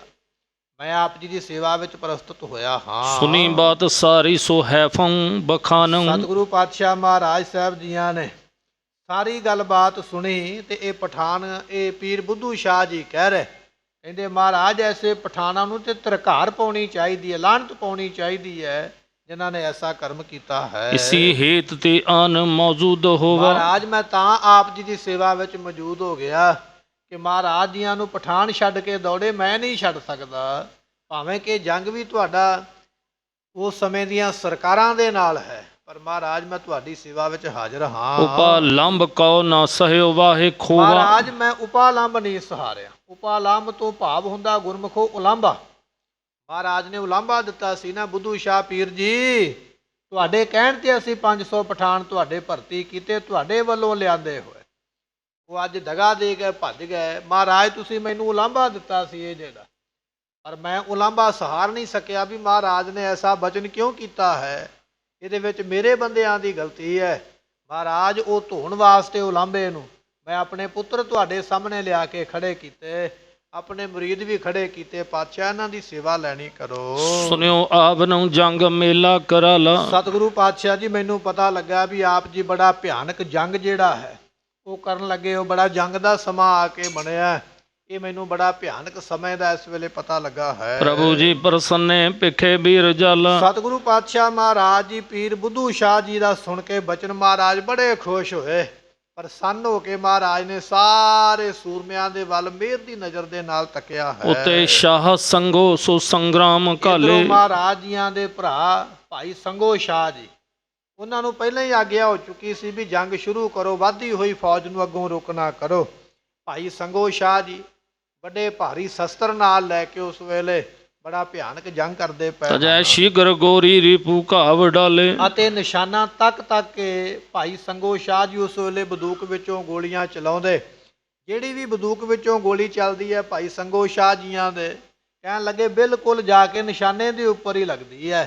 ਇਸ ਤਰ੍ਹਾਂ ਦੁਸ਼ਮਣ ਨੂੰ ਮਾਰ ਕੇ ਜਮ ਦੇ ਧਾਮ ਪਹੁੰਚਾਉਂਦੇ ਹਨ। ਭਇਓ ਨਾਦ ਭਾਰੀ ਏਕੰ ਬਾਰ ਐਸੇ। ਗੁਰਮੁਖੋ ਇੱਕੇ ਵਾਰੀ ਜਦੋਂ ਇਕੱਠੀਆਂ ਬੰਦੂਕਾਂ ਚੱਲਦੀਆਂ ਨਾ ਤੇ ਬਹੁਤ ਭਾਰੀ ਨਾਦ ਹੁੰਦਾ, ਬੜਾ ਰੌਲਾ ਪੈਂਦਾ, ਬੜਾ ਸ਼ੋਰ ਹੁੰਦਾ, ਗੜਗੜ ਦੀ ਆਵਾਜ਼, ਤੜ ਦੀ ਆਵਾਜ਼ ਜਿਹੜੀ ਹੈ ਬੰਦੂਕਾਂ ਦੇ ਚੱਲਣ ਕਰਕੇ ਬੜਾ ਭਾਰੀ ਉਸ ਵੇਲੇ ਸ਼ੋਰ ਹੋ ਰਿਹਾ ਹੈ। ਤਪੈ ਰੇਤ ਤੇ ਧਾਨ ਭੁਜੰਤ ਜੈਸੇ। ਕਹਿਣ ਲੱਗੇ ਵੀ ਜਿਵੇਂ ਗਰਮ ਰੇਤਾ ਦੇ ਵਿੱਚ ਕੋਈ ਮੰਨ ਲਓ ਦਾਣੇ ਭੁੰਨਦਾ ਹੋਵੇ ਨਾ, ਤੇ ਕੜਾਈ ਵਿੱਚ ਪਾਏ ਹੋਏ ਦਾਣੇ ਫੁੱਲੇ ਬਣ ਕੇ ਉੱਪਰ ਨੂੰ ਉੱਠਦੇ ਨੇ ਤੇ ਉਸ ਵੇਲੇ ਕੜ ਦੀ ਆਵਾਜ਼ ਆਉਂਦੀ ਹੈ। ਕਹਿਣ ਲੱਗੇ ਉਹ ਤੇ ਕੜਾਈ ਵਿੱਚ ਭੁੱਜਣ ਵਾਲੇ ਦਾਣਿਆਂ ਦੀ ਆਵਾਜ਼ ਤੇ ਥੋੜੀ ਕੜ ਦੀ ਆਉਂਦੀ ਹੈ, ਇਹ ਤੇ ਇੰਨੀ ਭਾਰੀ ਆਵਾਜ਼ ਆ ਰਹੀ ਹੈ ਮੰਨ ਲਓ ਅਸਮਾਨ ਹੀ ਗੱਜਦਾ ਪਿਆ ਹੋਵੇ, ਐਸੀ ਕੜ ਦੀ ਆਵਾਜ਼ ਨਿਕਲਦੀ ਹੈ। ਤੁਰੰਗਾਨ ਕੌਸ਼ੇਰ ਸ਼ੋਰੇ ਤਫੰਗਾ। ਜਿਹੜੇ ਸੂਰਮੇ ਨੇ ਆਪੋ ਆਪਣੇ ਘੋੜਿਆਂ ਤੇ ਚੜੇ ਹੋਏ, ਜਿੱਥੇ ਜੰਗ ਦਾ ਮੈਦਾਨ ਜ਼ਿਆਦਾ ਮਗਦਾ ਪਿਆ, ਜ਼ਿਆਦੀ ਜੰਗ ਹੋ ਰਹੀ ਹੈ, ਆਪਣੇ ਘੋੜਿਆਂ ਨੂੰ ਦੜਾ ਕੇ ਉੱਥੇ ਪਹੁੰਚਦੇ ਹਨ। ਸ਼ਿਰੇ ਜੰਗ ਤੇ ਅੰਗ ਲਾਗੈ ਤਾ ਭੰਗਾ। ਕਹਿਣ ਲੱਗੇ ਵੀ ਇਸ ਤਰ੍ਹਾਂ ਜੰਗ ਛਿੜਿਆ ਹੋਇਆ ਤੇ ਬਹੁਤ ਭਾਰੀ ਗੋਲੀਆਂ ਲੱਗ ਕੇ ਜਿਹੜੇ ਸੂਰਮੇ ਨੇ ਜ਼ਖਮੀ ਹੋ ਕੇ, ਕਿਸੇ ਦੇ ਸਰੀਰ ਤੇ ਕਿਤੇ ਗੋਲੀ ਲੱਗੀ ਹੈ, ਕਿਸੇ ਦੇ ਕਿਤੇ ਲੱਗੀ ਹੈ, ਜ਼ਖਮੀ ਹੋ ਕੇ ਇਸ ਤਰ੍ਹਾਂ ਧਰਤੀ ਤੇ ਡਿੱਗਦੇ ਹਨ। ਫਤਿਹ ਸ਼ਾਹ ਪਾਛੇ ਬੇਲੋਕੀ ਲੜਾਈ। ਫਤਿਹ ਸ਼ਾਹ ਪਿੱਛੇ ਖਲੋਤਾ ਰਾਜਾ ਸ਼੍ਰੀਨਗਰ ਦਾ, ਜਿਹੜਾ ਫੌਜ ਦਾ ਵੱਡਾ ਮੁਖੀ ਬਣ ਕੇ ਆਇਆ, ਕਮਾਂਡਰ ਜਰਨੈਲ ਬਣ ਕੇ ਆਇਆ ਹੈ, ਪਿੱਛੇ ਖਲੋਤਾ ਹੋਇਆ ਜੰਗ ਮੈਦਾਨ ਨੂੰ ਦੇਖਦਾ ਪਿਆ ਹੈ। ਹਰੀ ਚੰਦ ਤੇ ਆਦ ਜੈਸੇ ਲਗਾਈ। ਹਰੀ ਚੰਦ ਰਾਜਾ ਇਤਿਆਦ ਕਿਹੋ ਜਿਹਾ ਜਿਸ ਤਰ੍ਹਾਂ ਦੀ ਜੰਗ ਕਰਦੇ ਪਏ, ਉਹ ਸਾਰੀ ਜੰਗ ਨੂੰ ਇਸ ਤਰ੍ਹਾਂ ਪਿੱਛੇ ਹੋ ਕੇ ਦੇਖਿਆ ਜਾ ਰਿਹਾ ਹੈ। ਭਨਿਓ ਮਾਨ ਸੰਗੰ ਗੁਰੂ ਸੈਨ ਭਾਰੀ। ਉਸ ਵੇਲੇ ਇਹਨਾਂ ਨੇ ਬਚਨ ਕੀਤਾ, ਭਇਓ ਮਾਨ ਸੰਗੰ ਗੁਰੂ ਸੈਨ ਭਾਰੀ। ਇੱਕ ਦੂਜੇ ਨੂੰ ਗੱਲਾਂ ਕਰਦੇ ਕਹਿੰਦੇ ਆਪਾਂ ਨੂੰ ਤੇ ਖਬਰ ਇਹ ਮਿਲੀ ਸੀ ਵੀ ਮਹਾਰਾਜ ਕੋਲ ਫੌਜ ਬੜੀ ਥੋੜੀ ਹੈ, ਆਪਾਂ ਤੇ ਮਿੰਟੋ ਮਿੰਟੀ ਜੰਗ ਦਾ ਮੈਦਾਨ ਜਿੱਤ ਲਵਾਂਗੇ, ਪਰ ਇੱਥੇ ਮੈਦਾਨ ਵਿੱਚ ਆ ਕੇ ਪਤਾ ਲੱਗਦਾ ਪਿਆ ਵੀ ਵੱਡੀ ਭਾਰੀ ਫੌਜ ਮਹਾਰਾਜ ਦੇ ਕੋਲ ਹੈ। ਕਹਾਂ ਤੇ ਬਟੋਰੀ ਸਮੂਹੰ ਮੇ ਹਰੀ। ਇੱਕ ਦੂਜੇ ਨੂੰ ਪੁੱਛਦੇ ਪਏ, ਹਰੀ ਚੰਦ ਰਾਜਾ ਫਤਿਹ ਸ਼ਾਹ ਰਾਜੇ ਨੂੰ ਪੁੱਛਦਾ, ਕਹਿਣ ਲੱਗਾ ਰਾਜਨ ਇਹ ਦੱਸੋ ਐਡੀ ਵੱਡੀ ਮਹਾਰਾਜ ਨੇ ਫੌਜ ਕਿੱਥੋਂ ਇਕੱਠੀ ਕਰ ਲਈ ਹੈ? ਸਾਨੂੰ ਤੇ ਖਬਰ ਮਿਲੀ ਸੀ ਵੀ ਮਹਾਰਾਜ ਕੋਲ ਥੋੜੇ ਜਿਹੇ ਸੂਰਮੇ ਕੁਝ ਗਿਣਤੀ ਦੇ ਨੇ, ਪਰ ਇੱਧਰ ਤੇ ਵੱਡੀ ਭਾਰੀ ਫੌਜ ਮਹਾਰਾਜ ਬਣਾਈ ਬੈਠੇ, ਇਹ ਪਤਾ ਨਹੀਂ ਮਹਾਰਾਜ ਨੇ ਇੰਨੀ ਫੌਜ ਕਿੱਥੋਂ ਇਕੱਠੀ ਕੀਤੀ ਤੇ ਹੈ। 500 ਖਾਨ ਸੋ ਸ਼ੋਰ ਆਏ। ਜਿਹੜੇ 500 ਪਠਾਨ ਮਹਾਰਾਜ ਨੂੰ ਛੱਡ ਕੇ ਤੇ ਸਾਡੇ ਕੋਲ ਆ ਕੇ ਮਿਲੇ ਸਨ। ਹਮਾਰੀ ਦਿਸ਼ਾ ਹੋਏ ਸ਼ਸਤਰੰ ਚਲਾਏ। ਉਹ ਸਾਡੇ ਵੱਲੋਂ ਹੋ ਕੇ ਬੜਾ ਭਾਰੀ ਸ਼ਸਤਰਾਂ ਨੂੰ ਚਲਾ ਕੇ ਮਹਾਰਾਜ ਨਾਲ ਜੰਗ ਕਰਦੇ ਹਨ। ਅਬੈ ਹੋਏ ਆਗੇ ਕਰੋ ਜੰਗ ਭਾਰਾ। ਇਸ ਰਾਜੇ ਨੇ ਫਿਰ ਲਲਕਾਰਿਆ ਉਹਨਾਂ ਪਠਾਣਾਂ ਨੂੰ, ਕਹਿਣ ਲੱਗੇ ਉਹ ਪਠਾਣੋ ਤੁਸੀਂ ਆਖਦੇ ਸੀ ਮਹਾਰਾਜ ਕੋਲ ਫੌਜ ਬੜੀ ਥੋੜੀ ਹੈ, ਤੁਸੀਂ ਆਖਦੇ ਸੀ ਵੀ ਅਸੀਂ ਤਨਖਾਹ ਵੀ ਨਹੀਂ ਲਵਾਂਗੇ, ਮਹਾਰਾਜ ਦਾ ਖਜ਼ਾਨਾ ਹੀ ਕੇਵਲ ਲੁੱਟਾਂਗੇ, ਤੁਹਾਨੂੰ ਕੱਲਾ ਖਜ਼ਾਨਾ ਹੀ ਲੁੱਟਣਾ ਆਉਂਦਾ, ਤੁਹਾਨੂੰ ਜੰਗ ਕਰਨੀ ਨਹੀਂ ਆਉਂਦੀ, ਆਪਣੇ ਆਪ ਨੂੰ ਬੜੇ ਸੂਰਮੇ ਅਖਵਾਉਂਦੇ ਹੋ। ਹਰੀ ਚੰਦ ਰਾਜੇ ਨੇ ਲਲਕਾਰਿਆ ਇਹਨਾਂ ਪਠਾਣਾਂ ਨੂੰ, ਅੱਗੇ ਹੋ ਕੇ ਜੰਗ ਕਰੋ ਮਹਾਰਾਜ ਦਿਆਂ ਸਿੱਖਾਂ ਦੇ ਨਾਲ, ਹੁਣ ਪਿੱਛੇ ਨੂੰ ਕਿਉਂ ਜਾਂਦੇ ਹੋ? ਇਸ ਤਰ੍ਹਾਂ ਪਠਾਣਾਂ ਨੂੰ ਵੰਗਾਰ ਕੇ ਫਿਰ ਅੱਗੇ ਕੀਤਾ ਹੈ। ਪ੍ਰਹਾਰੋ ਭਲੀ ਭਾਂਤ ਤੇ ਲੋਹ ਧਾਰਾ। ਤੁਸੀਂ ਆਖਦੇ ਹੋ ਵੀ ਅਸੀਂ ਬਹੁਤ ਵੱਡੇ ਬਹਾਦਰ ਸੂਰਮੇ ਆ, ਸਾਨੂੰ ਸ਼ਸਤਰ ਬੜੇ ਚਲਾਉਣੇ ਆਉਂਦੇ, ਪਠਾਣੋ ਤੁਸੀਂ ਆਪਣੀ ਸਿਫਤ ਆਪਣੇ ਮੂੰਹੋਂ ਬੜੀ ਕਰਦੇ ਸੀ, ਪਰ ਅਸੀਂ ਤੇ ਤਾਂ ਜਾਣੀਏ ਵੀ ਅੱਜ ਸ਼ਸਤਰ ਚਲਾ ਕੇ ਵਿਖਾਓ ਮਹਾਰਾਜ ਦੇ ਸਾਹਮਣੇ ਔਰ ਸਿੱਖਾਂ ਦੇ ਸਾਹਮਣੇ ਜੰਗ ਕਰਕੇ ਵਿਖਾਓ, ਸਾਨੂੰ ਪਤਾ ਲੱਗੇ ਕਿ ਤੁਸੀਂ ਵਾਕਿਆ ਜਿਹੜੀਆਂ ਗੱਲਾਂ ਕਰਦੇ ਹੋ ਉਨੀ ਵਿਦਿਆ ਤੁਹਾਡੇ ਕੋਲ ਹੈ ਕਿ ਕੇਵਲ ਤੁਸੀਂ ਗੱਲਾਂ ਕਰਨ ਜੋਗੇ ਹੋ। ਹਰੀ ਚੰਦ ਬੋਲਿਓ ਪਠਾਨੰ ਮਹਾਨਾ। ਉਸ ਵੇਲੇ ਇਹ ਜਿਹੜਾ ਹਰੀ ਚੰਦ ਰਾਜਾ ਹੈ ਕਹਿਣ ਲੱਗਾ, ਪਠਾਨੋ ਤੁਸੀਂ ਆਪਣੇ ਆਪ ਨੂੰ ਬੜਾ ਮਹਾਨ ਆਖਦੇ ਹੋ, ਗੁਰੂ ਭੇਤ ਸਾਰੋ ਜਥਾ ਜੋਗ ਜਨ। ਤੁਸੀਂ ਜਾਣਿਆ ਵੀ ਮਹਾਰਾਜ ਦੇ ਕੋਲ ਸਾਰਾ ਭੇਦ ਪੁੱਛ ਕੇ ਵੇਖ ਕੇ ਤੇ ਸਾਰਾ ਸਾਨੂੰ ਆ ਕੇ ਦੱਸਿਆ ਹੈ। ਕਰੀ ਮਾਫ ਲੂਟੰ ਕਹੈ ਸੋ ਬਨਾਈ। ਅਸੀਂ ਤੁਹਾਨੂੰ ਇਹ ਬਚਨ ਦਿੱਤਾ ਹੋਇਆ, ਰਾਜੇ ਨੇ ਪਹਿਲੀ ਗੱਲ ਚੇਤੇ ਕਰਵਾਈ ਹੈ ਕਿ ਤੁਸੀਂ ਸਾਡੇ ਕੋਲੋਂ ਬਚਨ ਇਹ ਲਿਆ ਸੀ ਵੀ ਮਹਾਰਾਜ ਦਾ ਖਜ਼ਾਨਾ ਲੁੱਟ ਲਈਏ ਤੇ ਉਹ ਸਾਡਾ ਮਾਫੀ ਹੋਇਆ, ਤੇ ਅਸੀਂ ਤੁਹਾਨੂੰ ਇਹ ਗੱਲ ਕਹੀ ਸੀ ਵੀ ਜਿੰਨਾ ਵੀ ਖਜ਼ਾਨਾ ਲੁੱਟ ਲਓਗੇ ਤੁਹਾਨੂੰ ਮਾਫੀ ਹੋਇਆ, ਉਹਦੇ ਵਿੱਚੋਂ ਕੋਈ ਹਿੱਸਾ ਨਹੀਂ ਵੰਡਾਇਆ ਜਾਏਗਾ, ਇਹ ਅਸੀਂ ਤੁਹਾਨੂੰ ਖਜ਼ਾਨਾ ਲੁੱਟਣ ਦੀ ਮਾਫੀ ਦਿੱਤੀ ਹੋਈ ਹੈ। ਬਿਨਾ ਆਨ ਸੈਨਾ ਹਮਾਰੀ ਲੜਾਈ। ਅਤੇ ਸਤਿਗੁਰੂ ਪਾਤਸ਼ਾਹ ਮਹਾਰਾਜ ਜੀਆਂ ਦੇ ਕੋਲ ਬਿਨਾ ਫੌਜ ਤੋਂ ਜਿਹੜੀ ਲੜਾਈ ਹੈ, ਸਹੀ ਨਾਹੇ ਜਾਵੇਂ ਗੁਰੂ ਪਾਸ ਕੈਸੇ। ਤੁਸੀਂ ਤੇ ਆਖਦੇ ਸੀ ਵੀ ਗੁਰੂ ਕੋਲੋਂ ਲੜਾਈ ਸਹੀ ਨਹੀਂ ਜਾਣੀ, ਝੱਲੀ ਨਹੀਂ ਜਾਣੀ, ਗੁਰੂ ਨੇ ਤੇ ਫੌਜ ਵੇਖ ਕੇ ਦੌੜ ਜਾਣਾ ਹੈ, ਐਸੀਆਂ ਗੱਲਾਂ ਤੁਸੀਂ ਸਾਨੂੰ ਆ ਕੇ ਦੱਸੀਆਂ, ਪਰ ਆ ਸਾਹਮਣੇ ਵੇਖੋ ਵੀ ਇੰਨੀ ਵੱਡੀ ਫੌਜ ਮਹਾਰਾਜ ਦੇ ਕੋਲ ਕਿਵੇਂ ਆ ਗਈ ਹੈ। ਸਬਿਦਿਆ ਗਾਰੀ ਅਬਿਦਿਆ ਹੈ ਜੈਸੇ। ਸੋ ਤੁਸੀਂ ਆਖਦੇ ਸੀ ਵੀ ਮਹਾਰਾਜ ਦੇ ਕੋਲ ਕਈ ਤਰ੍ਹਾਂ ਜਾਤਾਂ ਦੇ ਮਹਾਰਾਜ ਨੇ ਸੂਰਮੇ ਭਰਤੀ ਕੀਤੇ, ਔਰ ਉਹਨਾਂ ਸੂਰਮਿਆਂ ਦੇ ਕੋਲ ਕੋਈ ਵਿਦਿਆ ਵੀ ਬਹੁਤੀ ਨਹੀਂ ਹੈ ਜੰਗ ਲੜਨ ਦੀ, ਆ ਵੇਖੋ ਸਾਹਮਣੇ ਕੀ ਬਣਦਾ ਪਿਆ। ਮਹਾਰਾਜ ਦੇ ਸੂਰਮੇ ਤੇ ਇਸ ਤਰ੍ਹਾਂ ਲੜਦੇ ਪਏ ਜਿਵੇਂ ਇਹਨਾਂ ਨੇ ਕਈ ਜੰਗ ਜਿੱਤੇ ਹੋਣ। ਤੁਸੀਂ ਸਾਨੂੰ ਆਖਦੇ ਸੀ ਮਹਾਰਾਜ ਦੇ ਸੂਰਮਿਆਂ ਨੂੰ ਤੇ ਜੰਗ ਕਰਨਾ ਕੋਈ ਨਹੀਂ ਆਉਂਦਾ, ਉਹਨਾਂ ਨੇ ਸਾਡੇ ਵੱਲ ਵੇਖ ਕੇ ਸਿੱਖਣਾ ਸੀ। ਆ ਵੇਖੋ ਕਿੱਥੋਂ ਸਿੱਖ ਕੇ ਆਏ। ਜਿਵੇਂ ਬਹੁਤ ਭਾਰੀ ਵਿਦਵਾਨ ਦੇ ਅੱਗੇ ਅਨਪੜ੍ਹ ਬੰਦਾ ਕੁਝ ਨਹੀਂ ਕਰ ਪਾਉਂਦਾ ਹੈ, ਇਸੇ ਤਰ੍ਹਾਂ ਮਹਾਰਾਜ ਦੇ ਸੂਰਮਿਆਂ ਦੇ ਅੱਗੇ ਸਾਡੀ ਪਹਾੜੀਆਂ ਦੀ ਫੌਜ ਕੋਈ ਬਹੁਤਾ ਖੋਹ ਨਹੀਂ ਖੋ ਸਕੀ ਹੈ, ਬਹੁਤਾ ਕੋਈ ਭਾਰ ਨਹੀਂ ਪਾ ਸਕੀ ਹੈ। ਪੂਰਾ ਜੰਗ ਖਾਨਾਨ ਕੋ ਦੇਖ ਲੀਜੈ। ਸੋ ਇਸੇ ਤਰ੍ਹਾਂ ਫਿਰ ਆਪਣਿਆਂ ਖਾਨਾਂ ਦਾ ਜੰਗ ਵੇਖ ਲਵੋ। ਇੱਕ ਪਾਸੇ ਗੁਰੂ ਦੇ ਸਿੱਖ ਲੜਦੇ ਪਏ, ਇੱਕ ਪਾਸੇ ਪਠਾਨ ਲੜਦੇ ਪਏ। ਹਰੀਚੰਦ ਰਾਜੇ ਨੇ ਲਲਕਾਰਿਆ ਇਹਨਾਂ ਪਠਾਨਾਂ ਨੂੰ। ਤੁਸੀਂ ਆਖਦੇ ਸੀ ਵੀ ਪਠਾਨਾਂ ਨੂੰ ਜੰਗ ਕਰਨਾ ਆਉਂਦਾ, ਮਹਾਰਾਜ ਦਿਆਂ ਸਿੱਖਾਂ ਨੂੰ ਨਹੀਂ ਆਉਂਦਾ। ਮਹਾਰਾਜ ਦੇ ਸਿੱਖ ਪਠਾਨਾਂ ਵੱਲ ਵੇਖ ਕੇ ਜੰਗ ਸਿੱਖਦੇ ਪਏ ਨੇ, ਪਰ ਜੰਗ ਮੈਦਾਨ ਨੂੰ ਵੇਖ ਕੇ ਤੇ ਇਸ ਤਰ੍ਹਾਂ ਲੱਗਦਾ ਹੈ ਕਿ ਪਠਾਨਾਂ ਦੇ ਪੈਰ ਜਿਹੜੇ ਨੇ ਸਿੱਖਾਂ ਦੇ ਅੱਗੇ ਹੁਣ ਪੱਕੇ ਨਹੀਂ ਰਹਿਣਗੇ। ਇਹਨਾਂ ਦੇ ਪੈਰ ਉਖੜ ਚੁੱਕੇ ਨੇ, ਇਹ ਤੇ ਭੱਜਣ ਨੂੰ ਤਿਆਰ ਨੇ। ਪਠਾਨੋ ਹੁਣ ਜਵਾਬ ਦਿਓ ਵੀ ਕੌਣ ਕਿਹਨੂੰ ਸਿਖਾਉਂਦਾ ਹੈ ਤੇ ਕੌਣ ਕਿਹਦੇ ਕੋਲੋਂ ਸਿੱਖਦਾ ਪਿਆ ਹੈ। ਪੂਨਮ ਸੈਨ ਸਾਰੀ ਲੜੈ ਧੀਰ ਕੀਜੈ। ਅਤੇ ਸਾਰੀ ਫੌਜ ਲੜੇਗੀ ਮਹਾਰਾਜ ਦੇ ਨਾਲ ਆ ਕੇ ਉਸ ਵੇਲੇ। ਫਤਿਹ ਸ਼ਾਹ ਮਾਨੀ ਸੁਣੀ ਬਾਤ ਭਾਈ। ਇਹ ਫਤਿਹ ਸ਼ਾਹ ਰਾਜਾ ਜਿਹੜਾ ਇਹਨਾਂ ਨੇ ਸਾਰੀ ਗੱਲ ਸੁਣੀ ਤੇ ਮੰਨ ਲਈ ਹੈ। ਲਿਓ ਭੀਖਨ ਖਾਨ ਤੀਰੰ ਬੋਲਾਈ। ਫਤਿਹ ਸ਼ਾਹ ਰਾਜੇ ਨੇ ਭੀਖਣ ਖਾਨ ਨੂੰ ਕੋਲ ਬਿਠਾਇਆ। ਇਹ ਜਿਹੜਾ 400 ਪਠਾਨ ਭੱਜ ਕੇ ਗਿਆ ਨਾ ਮਹਾਰਾਜ ਦੇ ਕੋਲੋਂ, ਇਹ 400 ਪਠਾਨਾਂ ਦਾ ਸਰਦਾਰ ਜਿਹੜਾ ਉਹਦਾ ਨਾਮ ਭੀਖਣ ਖਾਂ ਹੈ। ਰਾਜੇ ਫਤਿਹ ਸ਼ਾਹ ਨੇ ਫਿਰ ਭੀਖਣ ਖਾਂ ਨੂੰ ਆਪਣੇ ਕੋਲ ਬੁਲਾਇਆ ਹੈ। ਅਗਾਰੀ ਘਰੋਂ ਦੇਖ ਕੇ ਭੂਪ ਬੋਲਾ। ਇਸ ਭੀਖਣ ਖਾਂ ਨੂੰ ਸਾਹਮਣੇ ਖਲੋਤਿਆਂ ਵੇਖ ਕੇ ਇਹ ਜਿਹੜਾ ਰਾਜਾ ਫਤਿਹ ਸ਼ਾਹ ਉਸ ਵੇਲੇ ਕਹਿਣ ਲੱਗਾ ਹੈ, ਕਹਾਂ ਦੇਰ ਕੀਨੀ ਖਰੇ ਦੇਖ ਓਲਾ। ਕਹਿਣ ਲੱਗੇ ਉਹ ਪਠਾਨੋ ਕਿਉਂ ਢੇਰ ਕੀਤੀ ਹੋਈ ਹੈ, ਕੀ ਲੱਭਦੇ ਪਏ, ਕੀ ਭਾਲਦੇ ਪਏ? ਜੰਗ ਦੇ ਵਿੱਚ ਹੁਣ ਇੱਥੇ ਮਠਿਆਈਆਂ ਨਹੀਂ ਵਰਤਣ ਲੱਗੀਆਂ ਜੋ ਆਪਣੀ ਵਾਰੀ ਦੀ ਉਡੀਕ ਕਰਦੇ ਪਏ ਹੋ। ਅੱਗੇ ਹੋ ਕੇ ਜੰਗ ਕਿਉਂ ਨਹੀਂ ਕਰਦੇ ਪਏ, ਕਿਉਂ ਨਹੀਂ ਆਪਣੀ ਵਿਦਿਆ ਨੂੰ ਵਿਖਾਉਂਦੇ?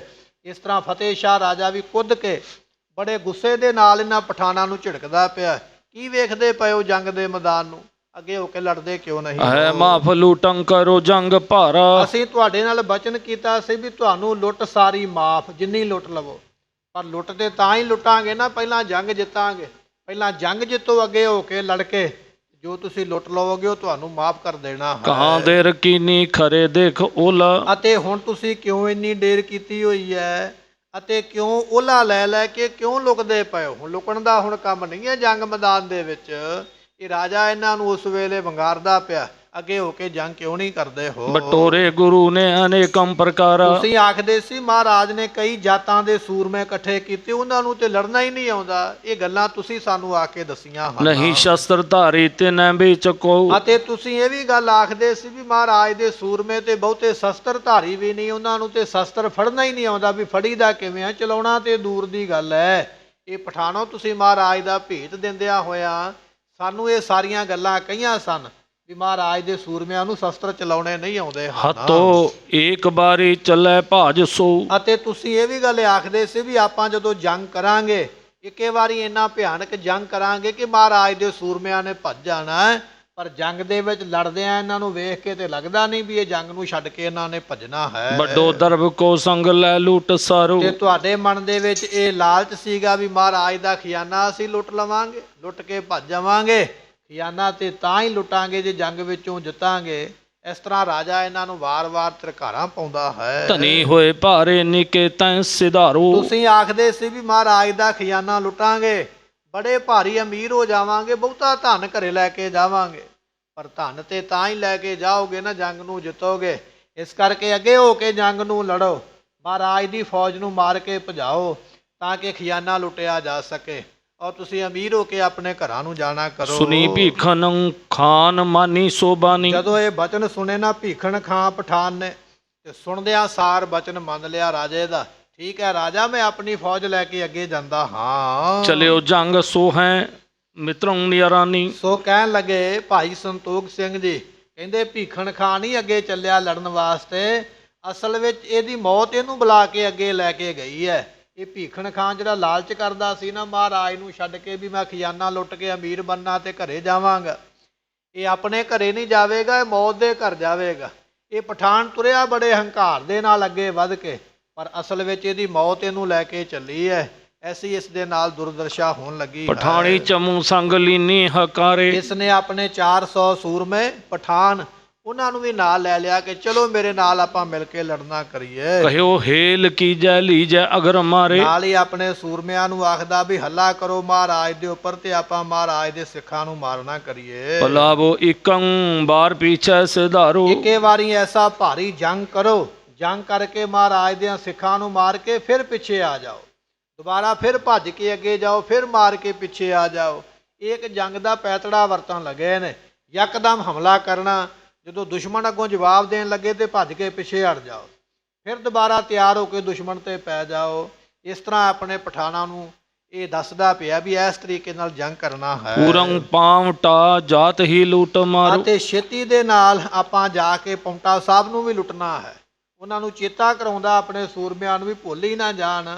ਛੇਤੀ ਨਾਲ ਮਹਾਰਾਜ ਨੂੰ ਲੜ ਕੇ ਖਤਮ ਕਰੋ ਇਹਨਾਂ ਦੀ ਫੌਜ ਨੂੰ, ਤਾਂ ਕਿ ਪੌਂਟਾ ਸਾਹਿਬ ਨੂੰ ਵੀ ਲੁੱਟਿਆ ਜਾ ਸਕੇ। ਜਥਾ ਸੈਨ ਸੰਚੀ ਸਮੂਹੰ ਗੁਬਾਰਾ। ਦੇਖੋ ਮਹਾਰਾਜ ਨੇ ਮੂਰਖਾਂ ਦੀ ਫੌਜ ਬਹੁਤ ਵੱਡੀ ਇਕੱਠੀ ਕੀਤੀ ਹੈ। ਤਥਾ ਜਾਣਤੇ ਹੋਏ ਹਾਰੇ ਵਿਚਾਰਾ। ਤੇ ਇਹਨਾਂ ਨੇ ਸਾਡੇ ਕੋਲੋਂ ਹਾਰ ਵੀ ਜਾਣਾ ਹੈ। ਇਹ ਆਪਾਂ ਨੂੰ ਗੱਲ ਜਿਹੜੀ ਹੈ ਚੇਤੇ ਰੱਖਣੀ ਚਾਹੀਦੀ ਹੈ। ਇਮੰ ਭਾਖ ਤੋਂ ਜੰਗ ਕੇ ਅਗਰ ਆਇਓ। ਕਹਿੰਦੇ ਵੀ ਇਸ ਤਰ੍ਹਾਂ ਕਹਿ ਕੇ ਨਾ ਇਹ ਭੀਖਣ ਸ਼ਾਹ ਜਿਹੜਾ ਨਾਮ ਦਾ ਪਠਾਨ ਹੈ, ਭੀਖਣ ਖਾਨ, ਕਹਿਣ ਲੱਗੇ ਵੀ ਆਪਣੇ ਸੂਰਮੇ ਲੈ ਕੇ ਫਿਰ ਜੰਗ ਦੇ ਵਿੱਚ ਅੱਗੇ ਵਧਿਆ ਹੈ। ਜਿੱਤੇ ਖਾਨ ਸੰਗੀ ਸਭੈ ਸੰਗ ਲਿਆਇਓ। ਪਠਾਨ ਸਨ ਨਾਲ ਸਾਰਿਆਂ ਨੂੰ ਇਸਨੇ ਲੈ ਲਿਆ ਹੈ। ਕਰਿਓ ਭੇਰ ਗਾਡੇ ਤਜਿਓ ਬਾਨ ਗੋਰੀ। ਇਹਨਾਂ ਨੇ ਬਹੁਤ ਵੱਡਾ ਗੁਰਮੁਖੋ ਹਮਲਾ ਕੀਤਾ।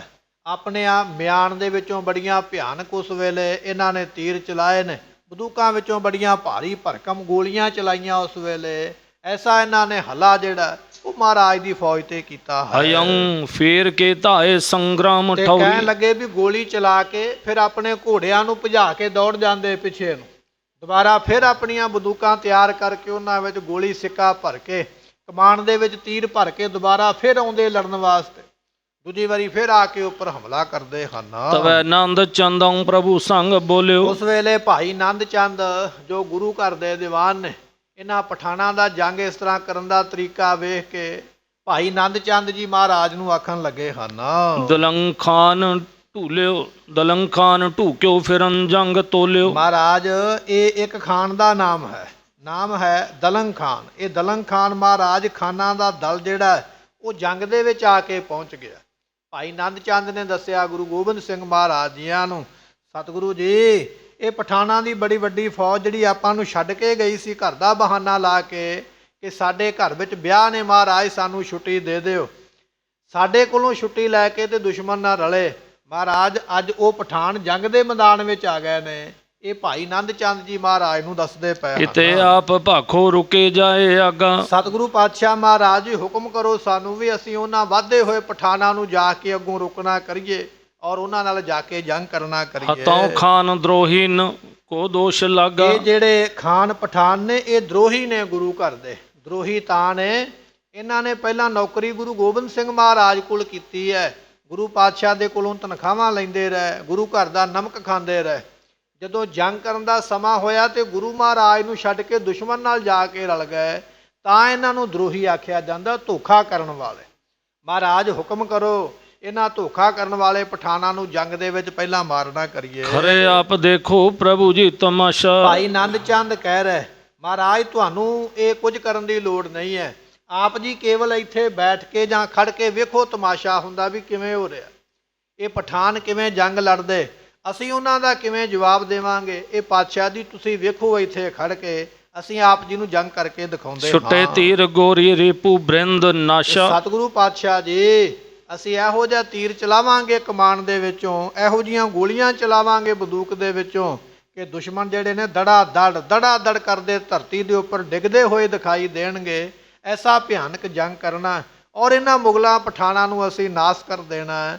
ਇਸ ਤਰ੍ਹਾਂ ਮਹਾਰਾਜ ਦੇ ਸਿੱਖ ਪਾਤਸ਼ਾਹ ਨੂੰ ਬੇਨਤੀ ਕਰਦੇ ਹਨ। ਲਰੈ ਖਾਨ ਆਈ ਸੁਨੇ ਬੈਨ ਕਾਨੰ। ਜਦੋਂ ਮਹਾਰਾਜ ਨੇ ਸੁਣਿਆ ਨਾ ਇਹ ਬਚਨ ਵੀ ਉਹ ਪਠਾਨ ਜਿਹੜੇ ਸਾਨੂੰ ਧੋਖਾ ਦੇ ਕੇ ਗਏ, ਦੁਸ਼ਮਣ ਦੇ ਨਾਲ ਮਿਲ ਕੇ ਔਰ ਸਾਡੇ ਨਾਲ ਲੜਨ ਵਾਸਤੇ ਮੈਦਾਨ ਵਿੱਚ ਆ ਗਏ ਨੇ, ਜਦੋਂ ਇਹ ਬਚਨ ਮਹਾਰਾਜ ਗੁਰੂ ਗੋਬਿੰਦ ਸਿੰਘ ਪਾਤਸ਼ਾਹ ਨੇ ਸੁਣੇ ਹਨ, ਦਈ ਫਿਰ ਆ ਗਿਆ ਬਨੋ ਸਾਵਧਾਨ। ਸਤਿਗੁਰਾਂ ਨੇ ਫਿਰ ਆਗਿਆ ਦਿੱਤੀ, ਕਹਿਣ ਲੱਗੇ ਠੀਕ ਹੈ ਸੂਰਮਿਓ ਸਾਵਧਾਨ ਹੋਵੋ। ਇਹ ਜਿਹੜੇ ਪਠਾਨ ਵੱਧ ਕੇ ਚੜ ਕੇ ਮਿਲ ਕੇ ਆਏ ਨੇ, ਇਹਨਾਂ ਦੇ ਨਾਲ ਬੜਾ ਭਿਆਨਕ ਜੰਗ ਜਿਹੜਾ ਆਪ ਅੱਗੇ ਹੋ ਕੇ ਕਰਨਾ ਕਰੋ। ਦਇਆ ਰਾਮ ਕੋ ਸੰਗ ਲੀਜੈ ਬੁਲਾਈ। ਉਸ ਵੇਲੇ ਭਾਈ ਦਇਆ ਰਾਮ ਨੂੰ ਵੀ ਨਾਲ, ਨੰਦ ਚੰਦ ਮਹਾਰਾਜ ਦੇ ਦੀਵਾਨ ਨੇ, ਦਇਆ ਰਾਮ ਮਹਾਰਾਜ ਦੇ ਪ੍ਰੋਹਤ ਨੇ, ਕਹਿਣ ਲੱਗੇ ਦੋਨੇ ਜਾਣੇ ਤੁਸੀਂ ਇਕੱਠੇ ਹੋਣਾ ਕਰੋ। ਦੋ ਵੀਰ ਬੰਕੇ ਚਲੇ ਸਾਮੁਹਾਈ। ਇਹ ਦੋਨੇ ਸੂਰਮੇ ਮਹਾਰਾਜ ਦੀ ਆਗਿਆ ਲੈ ਕੇ ਨਾਲ ਆਪਣੇ ਫੌਜ ਦੇ ਕੁਝ ਸਿਪਾਹੀ ਲੈ ਕੇ ਇਹਨਾਂ ਪਠਾਣਾਂ ਦਾ ਮੁਕਾਬਲਾ ਕਰਨ ਵਾਸਤੇ ਅੱਗੇ ਹੋ ਕੇ ਚੱਲੇ ਹਨ। ਧਰੇ ਚਾਂਪ ਹਾਥੋਂ ਹਿਰਦੇ ਚੌਂਪ ਸੰਗਾ। ਇਹਨਾਂ ਸੂਰਮਿਆਂ ਨੇ, ਮਹਾਰਾਜ ਜੀਆਂ ਦੇ ਨੇ ਹੱਥ ਵਿੱਚ ਤੀਰ ਕਮਾਨ ਫੜੇ ਹੋਏ,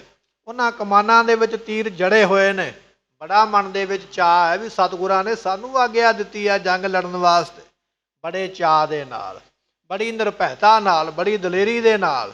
ਧੰਨ ਦਸਵੇਂ ਪਾਤਸ਼ਾਹ ਮਹਾਰਾਜ ਜੀਆਂ ਦਾ ਪਹਿਲਾ ਜੰਗ ਹੈ ਗੁਰਮੁਖੋ ਭੰਗਾਣੀ ਸਾਹਿਬ ਦਾ, ਪਾਉਂਟਾ ਸਾਹਿਬ ਦਾ। ਇਹ ਪਹਿਲਾ ਜੰਗ ਹੁੰਦਾ ਪਿਆ ਹੈ। ਮਹਾਰਾਜ ਦੇ ਸੂਰਮੇ ਬੜੇ ਉਤਸ਼ਾਹ ਦੇ ਨਾਲ ਜੰਗ ਦੇ ਵਿੱਚ ਅੱਗੇ ਵਧੇ ਹਨ। ਸਰੰਗ ਸੰਧ ਐਂਚੇ ਹਨੇ ਸ਼ਤਰ ਅੰਗ। ਉਸ ਵੇਲੇ ਇਹਨਾਂ ਨੇ ਤੀਰ ਜੜ ਕੇ ਕਮਾਨ ਦੇ ਵਿੱਚ ਖਿੱਚ ਕੇ ਕੰਨ ਤੱਕ, ਉਹਨਾਂ ਤੀਰਾਂ ਨੂੰ ਫਿਰ ਕਮਾਨ ਦੇ ਵਿੱਚੋਂ ਦੁਸ਼ਮਣ ਨੂੰ ਤੱਕ ਕੇ ਛੱਡਿਆ ਹੈ। ਸੁਬੇਗੰ ਚਲੇ ਸ਼ੂਕ ਐਸੇ ਬਲੋਕੈ। ਮਹਾਰਾਜ ਜੀਆਂ ਦੇ ਸੂਰਮਿਆਂ ਦੇ ਛੱਡੇ ਹੋਏ ਤੀਰ ਕਮਾਨ ਦੇ ਵਿੱਚੋਂ ਕਹਿੰਦੇ ਹਵਾ ਨੂੰ ਚੀਰਦਿਆਂ ਹੋਇਆਂ ਸ਼ੂਕਦੇ ਜਾਂਦੇ ਪਏ। ਜਿਵੇਂ ਆਪਾਂ ਮਤਾਬੀਆਂ ਛੱਡਦੇ ਨਾ ਦੀਵਾਲੀ ਦੇ ਦਿਨਾਂ ਵਿੱਚ, ਛੂ ਛੂ ਕਰਦੀਆਂ ਆਕਾਸ਼ ਨੂੰ ਚੜ੍ਹ ਜਾਂਦੀਆਂ। ਮਹਾਰਾਜ ਦੇ ਸਿੱਖਾਂ ਦੇ ਚਲਾਏ ਹੋਏ ਤੀਰ ਵੀ ਕਹਿੰਦੇ ਹਵਾ ਦੇ ਵਿੱਚ ਇਸ ਤਰ੍ਹਾਂ ਸ਼ੂਕਦੇ ਜਾਂਦੇ ਹਨ। ਉਡੈ ਪੰਖ ਸੋ ਨਾਗ ਦੌੜੈ ਅਰੁਕੈ। ਕਹਿਣ ਲੱਗੇ ਵੀ ਜਿਵੇਂ ਉੱਡਣਾ ਸੱਪ ਕੋਈ ਉੱਡ ਕੇ ਜਾਂਦਾ ਹੈ ਨਾ, ਤੇ ਉਹ ਫੁੰਕਾਰਾ ਮਾਰਦਾ ਹੈ, ਐਸੇ ਤਰ੍ਹਾਂ ਦੇ ਨਾਲ ਮਹਾਰਾਜ ਦੇ ਸੂਰਮਿਆਂ ਦੀ ਕਮਾਨਾਂ ਵਿੱਚੋਂ ਜਿਹੜੇ ਤੀਰ ਨਿਕਲਦੇ ਨੇ, ਇਹ ਤੇ ਮੰਨ ਲਓ ਉੱਡਣੇ ਨਾਗ ਨੇ ਜਿਹੜੇ ਸ਼ੂਕਦੇ ਹੋ ਦੁਸ਼ਮਣ ਦੇ ਵੱਲ ਨੂੰ ਵੱਧਦੇ ਹਨ। ਤਨੰ ਖਾਨ ਵੀ ਦੇ ਪ੍ਰਵੇਸ਼ੇ ਸੋ ਧਾਈ। ਇਹ ਮਹਾਰਾਜ ਦੇ ਸੂਰਮਿਆਂ ਦੇ ਚਲਾਏ ਹੋਏ ਗੁਰਮੁਖੋ ਤੀਰ ਪਠਾਣਾਂ ਦੇ ਸੀਨਿਆਂ ਦੇ ਵਿੱਚੋਂ ਦੀ ਖੁੱਭ ਕੇ ਛਾਤੀਆਂ ਦੇ ਵਿੱਚੋਂ ਦੀ ਪਿੱਠ ਵਾਲੇ ਪਾਸਿਓਂ ਪਾਰ ਹੁੰਦੇ ਪਏ। ਐਸੇ ਭਿਆਨਕ ਤੀਰ ਜਿਹੜੇ ਮੈਦਾਨ ਵਿੱਚ ਚੱਲੇ ਹਨ। ਗਿਰੇ ਘਾਏ ਲਾਗੇ ਤੇ ਨੋ ਮਿੱਤਰੋ ਪਾਈ। ਸੋ ਕਹਿਣ ਲੱਗੇ ਜਿਨ੍ਹਾਂ ਨੂੰ ਜਾ ਕੇ ਤੀਰ ਵੱਜੇ ਨਾ, ਨਾਲ ਦੀ ਨਾਲ ਹੀ ਉਹ ਮੌਤ ਦੀ ਨੀਂਦ ਸੌਂ ਗਏ। ਇਹ ਪਠਾਨ ਜਿਹੜੇ ਵੱਧ ਕੇ ਅੱਗੇ ਤੁਰੇ ਆਉਂਦੇ ਸਨ, ਦਗਾ ਦੇ ਕੇ ਗਏ ਮਹਾਰਾਜ ਜੀਆਂ ਨੂੰ। ਇਹਨਾਂ ਦਗੇਬਾਜ਼ ਪਠਾਨਾਂ ਨੂੰ ਐਸੇ ਤੀਰ ਬਖਸ਼ਿਸ਼ ਕੀਤੇ ਮਹਾਰਾਜ ਦਿਆਂ ਸਿੱਖਾਂ ਨੇ, ਕਹਿਣ ਲੱਗੇ ਮਰ ਕੇ ਧਰਤੀ ਤੇ ਡਿੱਗਦੇ ਹਨ। ਤਹਾਂ ਲਾਲ ਚੰਦੰ ਗੁਰੂ ਤੀਰ ਠੰਡ। ਉਸ ਵੇਲੇ ਸਤਿਗੁਰੂ ਪਾਤਸ਼ਾਹ ਮਹਾਰਾਜ ਸਾਹਿਬ ਜੀਆਂ ਦੇ ਕੋਲ ਭਾਈ ਲਾਲ ਚੰਦ ਨਾਮ ਦਾ ਸਿੱਖ ਮਹਾਰਾਜ ਦੇ ਕੋਲ ਖਲੋਤਾ ਹੋਇਆ ਹੈ। ਉਤੋ ਮਹਿਕੀ ਪਾਲ ਕੋ ਚਾਬ ਬਾਡੋ। ਕਹਿਣ ਲੱਗੇ ਵੀ ਇਹ ਮੱਝਾਂ ਚਾਰਨ ਵਾਲਾ। ਮਹਾਰਾਜ ਦੀ ਫੌਜ ਵਿੱਚ ਵੇਖੋ ਕਿਹੋ ਜਿਹਾ ਸੂਰਮੇ ਲੜਨ ਵਾਲੇ। ਇਹ ਨਾਮ ਹੈ ਇਸ ਸਿੱਖ ਦਾ ਲਾਲ ਚੰਦ, ਪਰ ਕੰਮ ਸੀ ਇਹਦਾ ਮੱਝਾਂ ਚਾਰਨਾ। ਜਦੋਂ ਇਹਨੇ ਜੰਗ ਹੁੰਦਾ ਵੇਖਿਆ ਨਾ ਸਾਹਮਣੇ ਵੀ ਸਿੱਖ ਲੜਦੇ ਪਏ, ਇਹਦੇ ਮਨ ਵਿੱਚ ਬੜਾ ਜੋਸ਼ ਆਇਆ ਵੀ ਮਹਾਰਾਜ ਮੈਨੂੰ ਕਿਉਂ ਨਹੀਂ ਆਗਿਆ ਦਿੰਦੇ ਪਏ। ਇਹਨੂੰ ਵਿਚਾਰੇ ਨੂੰ ਜੰਗ ਕਰਨਾ ਤੇ ਬਹੁਤਾ ਨਹੀਂ ਆਉਂਦਾ, ਮੱਝਾਂ ਹੀ ਚਾਰਦਾ ਰਿਹਾ, ਗਾਵਾਂ ਚਾਰਦਾ ਰਿਹਾ। ਮੱਝਾਂ ਗਾਵਾਂ ਚਾਰਨੀਆਂ, ਘੋੜਿਆਂ ਵਾਸਤੇ ਘਾਹ ਲੈ ਕੇ ਆਉਣਾ। ਪਰ ਜਦੋਂ ਜੰਗ ਦਾ ਮੈਦਾਨ ਇਸ ਨੇ ਵੇਖਿਆ, ਜੰਗ ਹੁੰਦਾ ਵੇਖਿਆ, ਇਹਦੇ ਡੋਲੇ ਫੜ ਕੇ ਉਸ ਵੇਲੇ ਮਨ ਵਿੱਚ ਜੋਸ਼ ਆਇਆ ਵੀ ਸਤਿਗੁਰੂ ਮੈਨੂੰ ਵੀ ਆਗਿਆ ਦੇ ਦੇਣ, ਮੈਂ ਵੀ ਜਾ ਕੇ ਅੱਗੇ ਜੰਗ ਕਰਾਂ। ਉਸ ਵੇਲੇ ਭਾਈ ਲਾਲ ਚੰਦ ਜੀ ਹਨ। ਵੱਡੋ ਜੋਰ ਜਾ ਮੈਂ ਕਰੰ ਜੋਰ ਭਾਖਾ। ਇਹਦੇ ਵਿੱਚ ਜ਼ੋਰ ਬਹੁਤ ਜ਼ਿਆਦਾ। ਮੱਝਾਂ ਗਾਵਾਂ ਦਾ ਕੰਮ ਕਰਨਾ, ਉਹਨਾਂ ਦੀ ਜਿਹੜਾ ਹੈ ਗੋਹਾ ਵਗੈਰਾ ਸੁੱਟਣਾ, ਇਹ ਸਾਰੇ ਕੰਮ ਕਰਨੇ। ਸਰੀਰ ਬੜਾ ਤਗੜਾ, ਭਲਵਾਨਾਂ ਵਰਗਾ ਤਗੜਾ ਸਰੀਰ ਹੈ। ਐਸੇ ਬਹੁਤੇ ਜ਼ੋਰ ਵਾਲਾ ਇਹ ਜਿਹੜਾ ਸਿੱਖ ਹੈ ਨਾ, ਹੱਥ ਜੋੜ ਕੇ ਫਿਰ ਮਹਾਰਾਜ ਨੂੰ ਕਹਿਣ ਲੱਗਾ ਹੈ, ਦਿਜੈ ਨਾਥ ਆਗਿਆ ਮਹਾ ਭੂਪ ਲੱਖਾ। ਸਤਿਗੁਰੂ ਪਾਤਸ਼ਾਹ ਜੀ ਮੈਨੂੰ ਆਗਿਆ ਦਿਓ, ਮੈਂ ਵੀ ਜੰਗ ਕਰਨਾ ਚਾਹੁੰਦਾ। ਜਦੋਂ ਇਹ ਬਚਨ ਕੀਤੇ ਨਾ ਭਾਈ ਲਾਲ ਚੰਦ ਨੇ ਵੀ ਮਹਾਰਾਜ ਆਗਿਆ ਦਿਓ, ਜੰਗ ਕਰਨੀ ਚਾਹੁੰਦਾ, ਜਿਹੜੇ ਕੋਲ ਸਿੱਖ ਖਲੋਤੇ ਸਨ ਹੈਰਾਨ ਹੋ ਗਏ ਸੁਣ ਕੇ। ਇਹਨੇ ਤੇ ਕਦੇ ਜੰਗ ਕੀਤਾ ਹੀ ਨਹੀਂ, ਇਹ ਤੇ ਮੱਝਾਂ ਚਾਰਦਾ ਰਿਹਾ ਹਰ ਵੇਲੇ ਡੰਗੋਰੀ ਲੈ ਕੇ ਹੱਥ ਵਿੱਚ, ਸੋਟੀ ਲੈ ਕੇ। ਨਾ ਇਹਨੂੰ ਜੰਗ ਕਰਨਾ ਆਉਂਦਾ, ਨਾ ਇਹ ਜੰਗ ਕਰ ਸਕਦਾ। ਇਹ ਕਿਵੇਂ ਕਹਿੰਦਾ ਪਿਆ ਵੀ ਮਹਾਰਾਜ ਆਗਿਆ ਦਿਓ ਮੈਂ ਜੰਗ ਕਰਾਂ। ਸਾਰੇ ਹੈਰਾਨ ਹੋ ਗਏ, ਪਰ ਇਹ ਭਾਈ ਲਾਲ ਚੰਦ ਮਹਾਰਾਜ ਨੂੰ ਬੇਨਤੀ ਕਰਦੇ ਹਨ, ਜਹਾਂ ਪੰਜ ਭਰਾਤਾ ਮਹਾ ਜੰਗ ਘਲ। ਜਿਵੇਂ ਮਹਾਰਾਜ ਤੁਸੀਂ ਆਪਣੇ 5 ਭਰਾ ਭੇਜੇ ਨੇ ਜੰਗ ਦੇ ਵਿੱਚ ਲੜਨ ਵਾਸਤੇ, ਮਹਾਰਾਜ ਮੈਨੂੰ ਵੀ ਆਗਿਆ ਦਿਓ। ਉਹ ਪੰਜੇ ਜਿੱਥੇ ਇਕੱਠੇ ਜੰਗ ਕਰਦੇ ਪਏ, ਮੈਂ ਇਕੱਲਾ ਹੀ ਉਹਨਾਂ ਵਰਗਾ ਜੰਗ ਕਰਕੇ ਵਿਖਾ ਸਕਦਾ। ਆਪ ਜੀ ਮੈਨੂੰ ਆਗਿਆ ਦੇਣਾ ਕਰੋ ਜੀ। ਤਹਾਂ ਜਾਏ ਕਹਿ ਮੈਂ ਹਤੋ ਖਾਨ ਜਲ। ਮਹਾਰਾਜ ਮੈਨੂੰ ਹੁਕਮ ਦਿਓ, ਇਹ ਜਿਹੜੇ ਪਠਾਨ ਧੋਖਾ ਦੇ ਕੇ ਗਏ, ਮੈਂ ਸਾਰਿਆਂ ਨੂੰ ਮਾਰ ਕੇ ਮੌਤ ਦੀ ਨੀਂਦ ਸੁਆ ਦੇਣਾ ਹੈ। ਹਸੇ ਦੀਨ ਬੰਧੂ ਕਹਿਓ ਜਾਏ, ਕਹਿਓ ਧਾਏ ਜਾਓ। ਸਤਿਗੁਰੂ ਪਾਤਸ਼ਾਹ ਮਹਾਰਾਜ ਇਹ ਬਚਨ ਸੁਣ ਕੇ ਹੱਸ ਪਏ। ਬੜਾ ਭਿਆਨਕ ਜੰਗ ਹੁੰਦਾ ਪਿਆ ਸਾਹਮਣੇ, ਪਰ ਜਦੋਂ ਉਸ ਮੱਝਾਂ ਚਾਰਨ ਵਾਲੇ ਸਿੱਖ ਨੇ ਆਖਿਆ ਨਾ ਮਹਾਰਾਜ ਆਗਿਆ ਹੋਵੇ ਤੇ ਮੈਂ ਜੰਗ ਵਿੱਚ ਥੋੜਾ ਕਰਤੱਵ ਦਿਖਾ ਕੇ ਆਵਾਂ, ਤੇ ਸਤਿਗੁਰੂ ਸੁਣ ਕੇ ਬਚਨ ਹੱਸ ਪਏ। ਹੱਸ ਕੇ ਮਹਾਰਾਜ ਨੇ ਤੱਕਿਆ, ਭਾਈ ਲਾਲ ਚੰਦ ਵੱਲ ਵੇਖਿਆ, ਹੱਸਦੇ ਹੱਸਦੇ ਕਹਿਣ ਲੱਗੇ, ਲਾਲ ਚੰਦ, ਜੇ ਤੇਰਾ ਜੀ ਕਰਦਾ ਨਾ ਜੰਗ ਮੈਦਾਨ ਵਿੱਚ ਜ਼ੋਰ ਵਿਖਾਉਣ ਦਾ, ਤੇ ਤੈਨੂੰ ਅਸੀਂ ਰੋਕਦੇ ਨਹੀਂ। ਜਾਂ ਫਿਰ ਤੈਨੂੰ ਗੁਰੂ ਨਾਨਕ ਦੇਵ ਪਾਤਸ਼ਾਹ ਦੀ ਬਖਸ਼ਿਸ਼ ਹੋਵੇ, ਇਹ ਸਾਰੀਆਂ ਵਿਦਿਆ ਤੇਰੇ ਕੋਲ ਆਪਣੇ ਆਪ ਹੀ ਪਹੁੰਚ ਜਾਣੀ, ਜਾਂ ਤੂੰ ਵੀ ਸਾਨੂੰ ਜੰਗ ਕਰਕੇ ਵਿਖਾਉਣਾ ਕਰ। ਅਤੋ ਤੀਰ ਤੀਖੇ ਪਠਾਨੰ ਪਲਾਵੋ। ਸਤਿਗੁਰੂ ਪਾਤਸ਼ਾਹ ਨੇ ਇੱਕ ਤੀਰ ਆਪਣੇ ਹੱਥੋਂ ਦਿੱਤਾ, ਕਹਿਣ ਲੱਗੇ, ਲੈ ਤੀਰ ਦੀ ਵਿਦਿਆ ਤੈਨੂੰ ਬਖਸ਼ਿਸ਼ ਕੀਤੀ, ਚਲਾ ਫਿਰ ਆਪਣੀ ਕਮਾਨ ਦੇ ਵਿੱਚੋਂ ਤਿੱਖੇ ਤੀਰ, ਤੇ ਜਿਹੜੇ ਪਠਾਨ ਵੱਧ ਕੇ ਅੱਗੇ ਤੁਰੇ ਆਉਂਦੇ ਇਹਨਾਂ ਨੂੰ ਮਾਰ ਕੇ ਮੌਤ ਦੇ ਘਾਟ ਉਤਾਰਨਾ। ਸੁਨੇ ਬੈਨ ਸ਼ਰੋਨੰ ਚਲਿਓ ਚੌਂਪ ਸੰਗਾ। ਕਹਿਣ ਲੱਗੇ ਵੀ ਜਦੋਂ ਭਾਈ ਲਾਲ ਚੰਦ ਨੇ ਸੁਣੇ ਨਾ ਇਹ ਬਚਨ, ਬੜਾ ਚਾਅ ਚੜਿਆ, ਮਨ ਵਿੱਚ ਬੜੀ ਖੁਸ਼ੀ ਹੋਈ ਹੈ ਵੀ ਮਹਾਰਾਜ ਨੇ ਮੈਨੂੰ ਵੀ ਆਗਿਆ ਦਿੱਤੀ ਹੈ ਜੰਗ ਵਿੱਚ ਜਾਣ ਵਾਸਤੇ। ਬੜੀ ਚੌਂਪ ਵਧੀ ਹੈ, ਬੜਾ ਚਾਅ ਵਧਿਆ ਹੈ। ਸੰਭਾਰੇ ਕੁੰਦਨੰ ਕੁਦਾਇਓ ਤੁਰੰਗਾ। ਉਸ ਵੇਲੇ ਭੱਜ ਕੇ ਘੋੜੇ ਤੇ ਛਾਲ ਮਾਰ ਕੇ ਚੜਿਆ, ਹੱਥ ਵਿੱਚ ਇਸਨੇ ਤੀਰ ਕਮਾਨ ਫੜਿਆ, ਤੇ ਜੰਗ ਨੂੰ ਵੇਖ ਕੇ ਸਿੱਧਾ ਹੀ ਹੋ ਦੌੜਿਆ ਜਿੱਧਰ ਜੰਗ ਹੁੰਦਾ ਪਿਆ। ਜੰਗ ਤੇ ਭਾਵੇਂ ਇਹਨੇ ਪਹਿਲਾਂ ਕਦੇ ਨਹੀਂ ਲੜਿਆ, ਵਿਚਾਰੇ ਸਿੱਖ ਨੇ, ਚਾਰਦਾ ਤੇ ਮੱਝਾਂ ਰਿਹਾ, ਪਰ ਅੱਜ ਹੁਕਮ ਹੋਇਆ ਮਹਾਰਾਜ ਦਾ ਵੀ ਚੱਲ ਤੂੰ ਵੀ ਜੰਗ ਦੇ ਵਿੱਚ ਕਰਤੱਵ ਦਿਖਾ।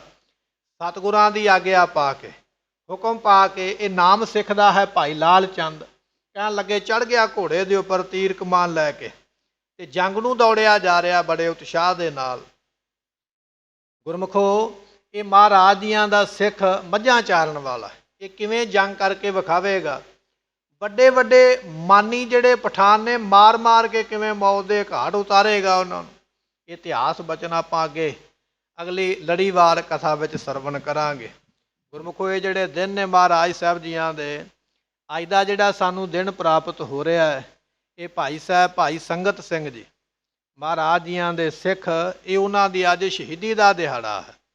ਪਿੱਛੇ ਆਪਾਂ ਇਤਿਹਾਸ ਵਿੱਚ ਇਹ ਬਚਨ ਸਰਵਣ ਕੀਤੇ ਕਿ ਪਹਾੜੀ ਰਾਜਿਆਂ ਨੇ ਮਹਾਰਾਜ ਦੇ ਨਾਲ ਬੇਨਤੀ ਕੀਤੀ, ਸਤਿਗੁਰੂ ਜੀ ਆਪ ਜੀ ਅਨੰਦਪੁਰ ਸਾਹਿਬ ਨੂੰ ਛੱਡ ਕੇ ਚਲੇ ਜਾਓ।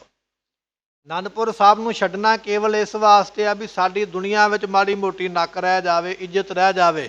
ਲੋਕਾਂ ਨੇ ਕਹਿਣਾ ਇੰਨੇ ਪਹਾੜੀ ਰਾਜੇ, ਔਰੰਗਜ਼ੇਬ ਦੀ ਫੌਜ ਇੰਨਾ ਚਿਰ ਘੇਰਾ ਪਾ ਕੇ ਬੈਠੀ ਰਹੀ, ਮਹਾਰਾਜ ਦਾ ਕੁਝ ਵਿਗਾੜ ਨਹੀਂ ਸਕੇ, ਦੁਨੀਆ ਨੂੰ ਕੀ ਮੂੰਹ ਵਿਖਾਵਾਂਗੇ, ਆਪ ਜੀ ਅਨੰਦਪੁਰ ਸਾਹਿਬ ਛੱਡ ਕੇ ਚਲੇ ਜਾਓ। ਗੁਰਮੁਖੋ, ਇਤਿਹਾਸ ਦੇ ਬਚਨ ਵੀ ਇਹਨਾਂ ਨੇ ਬੜੇ ਵਾਅਦੇ ਵੀ ਕੀਤੇ, ਬੜੀਆਂ ਕਸਮਾਂ ਖਾਧੀਆਂ। ਧੰਨ ਗੁਰੂ ਗੋਬਿੰਦ ਸਿੰਘ ਮਹਾਰਾਜ ਜੀ ਮੰਨ ਕੇ ਸਿੱਖਾਂ ਦਾ ਬਚਨ ਅਨੰਦਪੁਰ ਸਾਹਿਬ ਨੂੰ ਛੱਡਿਆ। ਪਰਿਵਾਰ ਵਿਛੋੜੇ ਦੀ ਧਰਤੀ ਤੇ ਆ ਕੇ ਪਰਿਵਾਰ ਦਾ ਵਿਛੋੜਾ ਪੈ ਗਿਆ। ਤਿੰਨਾਂ ਹਿੱਸਿਆਂ ਦੇ ਵਿੱਚ ਮਹਾਰਾਜ ਦਾ ਪਰਿਵਾਰ ਵੰਡਿਆ ਗਿਆ।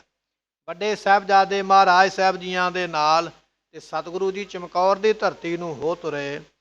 ਕੱਲ ਦਾ ਜਿਹੜਾ ਸਾਨੂੰ ਦਿਨ ਪ੍ਰਾਪਤ ਹੋਇਆ ਸੀ, ਕੱਲ ਸਾਰਾ ਦਿਨ ਚਮਕੌਰ ਦੀ ਗੜ੍ਹੀ ਦੇ ਵਿੱਚ ਮਹਾਰਾਜ ਸਾਹਿਬ ਜੀਆਂ ਦਾ ਜੰਗ ਜਿਹੜਾ ਹੈ ਮੁਗਲਾਂ ਦੀ ਫੌਜ ਦੇ ਨਾਲ ਔਰ ਪਹਾੜੀ ਰਾਜਿਆਂ ਦੀ ਫੌਜ ਦੇ ਨਾਲ ਹੁੰਦਾ ਰਿਹਾ।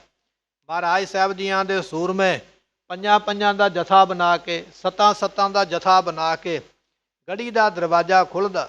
ਭਾਈ ਬੁੱਧੀ ਚੰਦ ਦੀ ਇਹ ਗੜ੍ਹੀ ਹੈ, ਇਹ ਘਰ ਹੈ ਜਿੱਥੇ ਮਹਾਰਾਜ ਟਿਕੇ ਹੋਏ। ਉਹਦੇ ਵਿੱਚੋਂ ਨਿਕਲ ਕੇ ਜਾਂਦੇ, ਬੜਾ ਭਿਆਨਕ ਜੰਗ ਕਰਦੇ। ਫਿਰ ਬਾਬਾ ਅਜੀਤ ਸਿੰਘ ਜੀ ਆਏ ਮਹਾਰਾਜ ਜੀਆਂ ਦੇ ਕੋਲ, ਸਤਿਗੁਰੂ ਆਗਿਆ ਹੋਵੇ ਅਸੀਂ ਵੀ ਜੰਗ ਵਿੱਚ ਜਾ ਕੇ ਕਰਤੱਵ ਦਿਖਾਉਣਾ ਚਾਹੁੰਦੇ ਹਾਂ। ਸਤਿਗੁਰਾਂ ਦੀ ਆਗਿਆ ਲੈ ਕੇ 5-7 ਸਿੱਖਾਂ ਦਾ ਜਥਾ ਲੈ ਕੇ ਬਾਬਾ ਅਜੀਤ ਸਿੰਘ ਜੀ ਉਸ ਵੇਲੇ ਨਿਕਲੇ ਗੜ੍ਹੀ ਦੇ ਵਿੱਚੋਂ ਬਾਹਰ, ਜਿੱਥੇ ਬੜਾ ਭਿਆਨਕ ਜੰਗ ਹੁੰਦਾ ਰਿਹਾ ਹੋ ਰਿਹਾ। ਉਸ ਜੰਗ ਦੇ ਵਿੱਚ ਫਿਰ ਕੁੱਦ ਪਏ। ਪਹਿਲਾਂ ਤੇ ਆਪਣੀ ਕਮਾਨ ਦੇ ਵਿੱਚੋਂ ਬੜੇ ਭਿਆਨਕ ਤੀਰ ਚਲਾਏ, ਫਿਰ ਆਪਣੀ ਤੇਗ ਨੂੰ ਬਾਹਰ ਕੱਢਿਆ, ਉਹਦੇ ਨਾਲ ਕਈ ਸੂਰਮਿਆਂ ਨੂੰ ਮੌਤ ਦੇ ਘਾਟ ਉਤਾਰਿਆ। ਫਿਰ ਬਰਸ਼ੀ ਦੇ ਨਾਲ ਕਈ ਪਠਾਨਾਂ ਨੂੰ, ਕਈ ਮੁਗਲਾਂ ਨੂੰ ਪਰੋ ਸੁੱਟਿਆ। ਜਦੋਂ ਸਾਰੇ ਸ਼ਸਤਰ ਜੰਗ ਲੜਦਿਆਂ ਟੁੱਟ ਗਏ ਤੇ ਫਿਰ ਕਮਰ ਕੱਸੇ ਲੱਗੀ ਹੋਈ ਕਟਾਰ ਨੂੰ ਬਾਹਰ ਕੱਢਿਆ। ਇਹਦੇ ਨਾਲ ਵੀ ਬੜਾ ਭਿਆਨਕ ਜੰਗ ਕੀਤਾ। ਕਈਆਂ ਨੂੰ ਮਾਰ ਕੇ ਅਣਗਿਣਤ, ਜਿਨ੍ਹਾਂ ਦੀ ਗਿਣਤੀ ਨਾ ਕੀਤੀ ਜਾ ਸਕੇ, ਜੰਗ ਦੇ ਮੈਦਾਨ ਵਿੱਚੋਂ ਬਾਹਰ ਨਿਕਲ ਕੇ ਐਸਿਆਂ ਨੂੰ ਮਾਰ ਕੇ ਮੌਤ ਦੇ ਘਾਟ ਉਤਾਰਿਆ। ਲੜਦਿਆਂ ਲੜਦਿਆਂ ਬਾਬਾ ਅਜੀਤ ਸਿੰਘ ਜੀ ਕਈ ਫੱਟ ਖਾ ਕੇ ਸਰੀਰ ਦੇ ਉੱਪਰ, ਕਈ ਜ਼ਖਮ ਖਾ ਕੇ, ਕਈ ਗੋਲੀਆਂ ਖਾ ਕੇ ਬੰਦੂਕ ਦੀਆਂ, ਕਈ ਤੀਰ ਆਪਣੀ ਛਾਤੀ ਦੇ ਉੱਪਰ ਖਾ ਕੇ। ਜਿਵੇਂ ਮਹਾਰਾਜ ਜੀਆਂ ਦਾ ਬਚਨ ਹੈ ਨਾ, ਸੂਰਾ ਸੋ ਪਹਿਚਾਨੀਐ ਜੋ ਲੜੈ ਦੀਨ ਕੇ ਹੇਤ, ਪੁਰਜਾ ਪੁਰਜਾ ਕਟ ਮਰੈ ਕਬਹੂ ਨਾ ਛੱਡੈ। ਜੰਗ ਦਾ ਮੈਦਾਨ ਨਹੀਂ ਛੱਡਿਆ ਸੂਰਮੇ ਨੇ, ਭਾਵੇਂ ਕਿ ਸਰੀਰ ਛੰਨਣੀ ਹੋ ਗਿਆ, ਸਾਰਾ ਹੀ ਬੰਨਿਆ ਗਿਆ। ਧਰਤੀ ਦੇ ਉੱਪਰ ਇਸ ਤਰ੍ਹਾਂ ਸ਼ਹੀਦੀ ਪ੍ਰਾਪਤ ਕਰਕੇ ਧਰਤੀ ਦੇ ਉੱਪਰ ਜਾ ਕੇ ਡਿੱਗੇ ਨੇ, ਬਰਾਜੇ ਨੇ। ਧੰਨ 10ਵੇਂ ਪਾਤਸ਼ਾਹ ਮਹਾਰਾਜ ਜੀ ਆਪਣੇ ਪੁੱਤਰ ਦਾ ਐਸਾ ਮਹਾਨ ਜੰਗ ਦੇਖਦੇ ਪਏ, ਨਾਲ ਹੀ ਜਕਾਰਾ ਛੱਡਦੇ ਪਏ, ਅਕਾਲ ਪੁਰਖ ਦਾ ਸ਼ੁਕਰਾਨਾ ਕਰਦੇ ਪਏ, ਨਾਲ ਹੀ ਬਚਨ ਕਰਦੇ ਪਏ, ਤੇਰਾ ਤੁਝ ਕੋ ਸੌਂਪ ਤੇ ਕਿਆ ਲੱਗਿਆ ਮੇਰਾ। ਬਾਬਾ ਜੁਝਾਰ ਸਿੰਘ ਜੀ ਆ ਗਏ, ਮਹਾਰਾਜ ਸਾਨੂੰ ਵੀ ਆਗਿਆ ਹੋਵੇ ਰਣ ਵਿੱਚ ਜਾਣ ਵਾਸਤੇ, ਜੰਗ ਵਿੱਚ ਜਾਣ ਵਾਸਤੇ। ਉਹਨਾਂ ਨੂੰ ਵੀ ਗੁਰਮੁਖੋਂ ਆਗਿਆ ਮਿਲੀ ਹੈ। ਸਤਿਗੁਰੂ ਸੁਣ ਕੇ ਬੜੇ ਖੁਸ਼ ਹੋਏ, ਕਹਿਣ ਲੱਗੇ ਬਾਬਾ ਜੁਝਾਰ ਸਿੰਘ ਜੀ ਅਸੀਂ ਬਚਨ ਕਰਦੇ ਕਿ ਜਾਓ ਪੁੱਤਰ ਦੀ ਜੰਗ ਵਿੱਚ ਕੁਝ ਇਤਿਹਾਸ ਹੋਰ ਹੋ ਜਾਣਾ ਸੀ, ਤੁਸੀਂ ਆਪ ਆਗਿਆ ਮੰਗੀ ਹੈ, ਇਹ ਇਤਿਹਾਸ ਕੋਈ ਤੁਸੀਂ ਹੋਰ ਹੀ ਬਣਾ ਦਿੱਤਾ ਹੈ। ਆਗਿਆ ਲੈ ਕੇ ਉਹ ਵੀ ਜੰਗ ਦੇ ਵਿੱਚ ਆ ਕੇ ਵਧੇ, ਕਈਆਂ ਨੂੰ ਮੌਤ ਦੇ ਘਾਟ ਉਤਾਰ ਕੇ ਜੰਗ ਲੜਦਿਆਂ ਹੋਇਆਂ ਉਹ ਵੀ ਸ਼ਹੀਦੀ ਨੂੰ ਪ੍ਰਾਪਤ ਹੋਏ। ਇਸ ਤਰ੍ਹਾਂ ਗੁਰਮੁਖੋ ਕੱਲ੍ਹ ਦੇ ਸਾਰੇ ਦਿਨ ਦਾ ਜੰਗ ਜਿਹੜਾ ਮਹਾਰਾਜ ਦਿਆਂ ਸਿੱਖਾਂ ਨੇ ਜਥਾ ਬਣਾ ਕੇ 10 ਲੱਖ ਤੋਂ ਵੱਧ ਫੌਜ ਨੂੰ ਪੂਰਾ ਦਿਨ ਰੋਕ ਕੇ ਰੱਖਿਆ। ਸਾਰਾ ਦਿਨ ਫੌਜ ਗੜੀ ਦੇ ਨੇੜੇ ਨਹੀਂ ਜਾ ਸਕੀ। 40 ਸਿੱਖ ਮਹਾਰਾਜ ਜੀਆਂ ਦੇ ਕੇਵਲ ਵੀ ਭੁੱਖੇ ਹੋਏ, ਚੰਗਾ ਰਾਸ਼ਨ ਨਹੀਂ ਖਾਣ ਵਾਸਤੇ, ਚੰਗੇ ਸ਼ਸਤਰ ਨਹੀਂ ਪਾਉਣ ਵਾਸਤੇ ਜਾਂ ਲੜਨ ਵਾਸਤੇ, ਨਾ ਹੀ ਕੋਈ ਜੰਗ ਦੀਆਂ ਬਹੁਤੀਆਂ ਵਰਦੀਆਂ ਗਲ ਵਿੱਚ ਪਾਉਣ ਵਾਸਤੇ। ਫਿਰ ਵੀ ਐਡੀ ਵੱਡੀ ਫੌਜ ਨੂੰ ਸਾਰਾ ਦਿਨ ਹਿੰਮਤ ਨਹੀਂ ਪਈ ਹੈ ਕਿ ਗੜੀ ਦੇ ਨੇੜੇ ਕੋਈ ਜਾ ਸਕੇ। ਐਸਾ ਭਿਆਨਕ ਜੰਗ ਇਹਨਾਂ ਸੂਰਮਿਆਂ ਨੇ ਲੜਿਆ। ਸ਼ਾਮ ਦਾ ਸਮਾਂ ਹੋ ਗਿਆ, ਹਨੇਰਾ ਹੋਇਆ। ਸਤਿਗੁਰੂ ਪਾਤਸ਼ਾਹ ਬਚਨ ਕਰਦੇ ਪਏ, ਕਹਿਣ ਲੱਗੇ ਭਾਈ ਦਇਆ ਸਿੰਘ ਜੀ ਹੁਣ ਅਸੀਂ ਜੰਗ ਕਰਕੇ ਤੁਹਾਨੂੰ ਵਿਖਾਵਾਂਗੇ। ਸਿੱਖਾਂ ਨੇ ਜੰਗ ਕਰਕੇ ਸਾਨੂੰ ਵਿਖਾਇਆ, ਹੁਣ ਅਸੀਂ ਆਪਣੇ ਖਾਲਸੇ ਨੂੰ ਜੰਗ ਕਰਕੇ ਵਿਖਾਵਾਂਗੇ। ਐਸਾ ਜੰਗ ਕਰਾਂਗੇ ਇਹਨਾਂ ਨੂੰ ਮੌਤ ਦੇ ਘਾਟ ਉਤਾਰ ਦਿਆਂਗੇ ਜਿੰਨੀ ਫੌਜ ਚੜ੍ਹ ਕੇ ਆਈ ਹੋਈ ਹੈ, ਔਰ ਇਸ ਰਣ ਤੱਤੇ ਵਿੱਚ ਸ਼ਹੀਦੀ ਨੂੰ ਪ੍ਰਾਪਤ ਕਰਾਂਗੇ। ਜਦੋਂ ਮਹਾਰਾਜ ਗੁਰੂ ਗੋਬਿੰਦ ਸਿੰਘ ਪਾਤਸ਼ਾਹ ਨੇ ਬਚਨ ਕੀਤੇ, ਉਸ ਵੇਲੇ ਭਾਈ ਦਇਆ ਸਿੰਘ ਨੇ ਹੱਥ ਜੋੜ ਕੇ ਬੇਨਤੀ ਕੀਤੀ, ਮਹਾਰਾਜ ਇਹ ਜਿਹੜੀ ਫੌਜ ਚੜ੍ਹ ਕੇ ਆਈ ਹੈ ਇਹਨਾਂ ਸਿਪਾਹੀਆਂ ਵਿਚਾਰਿਆਂ ਦਾ ਕੀ ਦੋਸ਼ ਹੈ, ਇਹ ਤੇ ਕਿਸੇ ਹੁਕਮ ਦੇ ਵਿੱਚ ਬੱਧੇ ਹੋਏ। ਆਪ ਜੀ ਇੰਨਿਆਂ ਨੂੰ ਮੌਤ ਦੇ ਘਾਟ ਉਤਾਰੋਗੇ, ਕਿੰਨੇ ਬੱਚੇ ਅਨਾਥ ਹੋ ਜਾਣੇ, ਕਿੰਨੀਆਂ ਬੀਬੀਆਂ ਵਿਧਵਾ ਹੋ ਜਾਣੀਆਂ। ਮਹਾਰਾਜ ਐਸਾ ਆਪ ਜੀ ਭਾਣਾ ਸਾਕਾ ਨਾ ਵਰਤਾਓ। ਦੂਜਾ ਬਚਨ ਮਹਾਰਾਜ ਜੀ ਇਹ ਹੈ, ਸਾਡੇ ਵਰਗੇ ਸਿੱਖ ਸ਼ਹੀਦ ਹੋ ਜਾਣਗੇ, ਆਪ ਜੀ ਵਰਗੇ ਗੁਰੂ ਮਿਹਰ ਕਰਨਗੇ, ਸਾਡੇ ਵਰਗੇ ਪਤਾ ਨਹੀਂ ਕਿੰਨੇ ਕੁ ਬਣਾ ਲਵੋਗੇ, ਸਾਡੇ ਤੋਂ ਵੀ ਜ਼ਿਆਦਾ ਚੜ੍ਹਦੀ ਕਲਾ ਵਾਲੇ ਤੁਸੀਂ ਪੈਦਾ ਕਰ ਲੈਣੇ। ਪਰ ਮਹਾਰਾਜ ਜੀ ਜੇ ਆਪ ਜੀ ਸ਼ਹੀਦੀ ਜਾਮ ਪੀ ਗਏ, ਸਾਡੇ ਵਰਗਿਆਂ ਸਿੱਖਾਂ ਦੇ ਕੋਲੋਂ ਤੁਹਾਡੇ ਵਰਗਾ ਗੁਰੂ ਨਹੀਂ ਬਣਾਇਆ ਜਾਣਾ। ਤੇ ਮਹਾਰਾਜ ਆਪ ਜੀ ਐਸਾ ਭਾਣਾ ਨਾ ਵਰਤਾਓ, ਐਸਾ ਨਾ ਕੌਤਾ ਕਰੋ। ਇਹ ਹੈ ਨਿਮਰਤਾ ਗੁਰੂ ਕਿਆਂ ਸਿੱਖਾਂ ਦੀ ਜਿਨ੍ਹਾਂ ਦਾ ਜੀਵਨ ਹੈ। ਕਿਧਰੇ ਮਹਾਰਾਜ ਦੇ ਦਰਬਾਰ ਦੇ ਵਿੱਚ ਆਏ ਹੋਏ ਭਾਈ ਸੱਤਾ ਤੇ ਭਾਈ ਬਲਵੰਡਾ ਇਹ ਗੱਲ ਕਹਿੰਦੇ ਕਿ ਗੁਰੂ ਅਸੀਂ ਬਣਾਇਆ ਹੈ। ਜੇ ਭਾਈ ਮਰਦਾਨਾ ਨਾ ਹੋਵੇ ਤੇ ਗੁਰੂ ਨਾਨਕ ਨੂੰ ਕੌਣ ਜਾਣੇ, ਜੇ ਅਸੀਂ ਨਾ ਹੋਈਏ ਤੇ ਗੁਰੂ ਅਰਜਨ ਪਾਤਸ਼ਾਹ ਨੂੰ ਕੌਣ ਜਾਣੇ। ਗੁਰੂ ਅਸੀਂ ਬਣਾਉਂਦੇ ਆ, ਇਹ ਆ ਹੰਕਾਰ ਵਾਲੀ ਬਾਤ।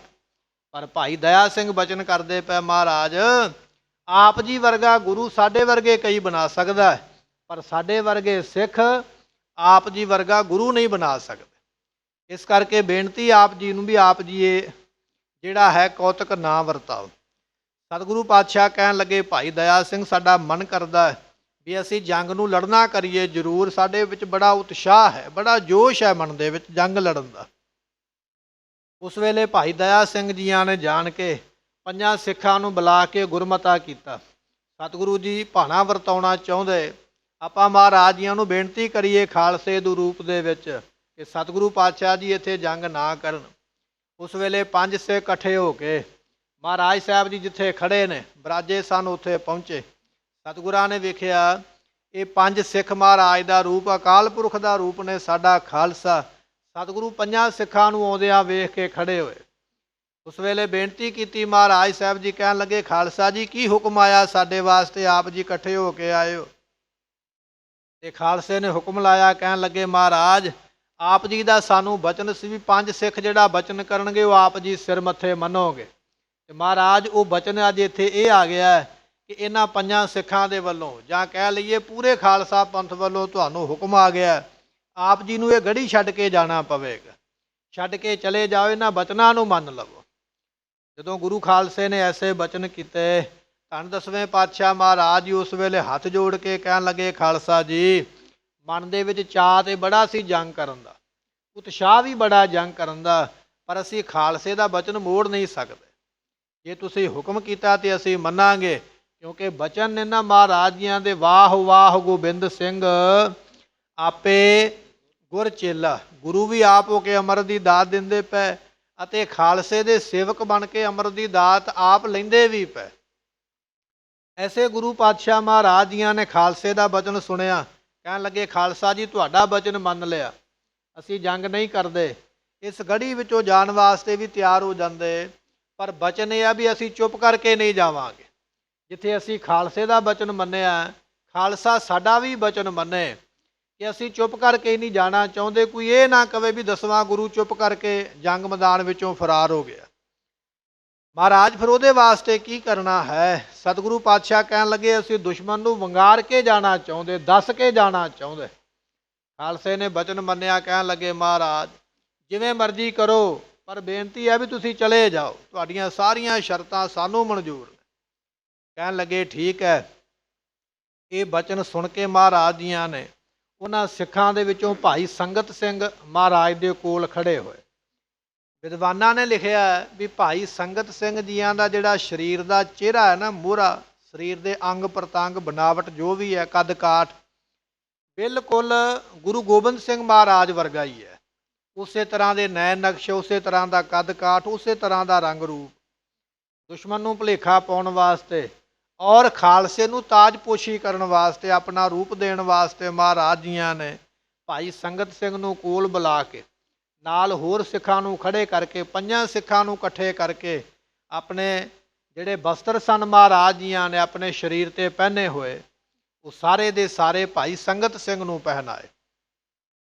ਸੀਸ ਦੇ ਉੱਪਰ ਸੋਹਣੀ ਦਸਤਾਰ ਸਜਾਈ ਹੈ ਅਤੇ ਇਸੇ ਤਰ੍ਹਾਂ ਫਿਰ ਉੱਪਰ ਕਲਗੀ ਤੇ ਜਿਗਾ ਲਾਈ ਗਈ, ਆਪਣੀ ਕਲਗੀ, ਆਪਣਾ ਤੋੜਾ, ਇਹ ਸਭ ਕੁਝ ਮਹਾਰਾਜ ਨੇ ਆਪਣਾ ਸਰੂਪ ਜਿਹੜਾ ਸੀ ਨਾ, ਉਹ ਗੁਰੂ ਖਾਲਸੇ ਨੂੰ ਬਖਸ਼ਿਸ਼ ਕੀਤਾ।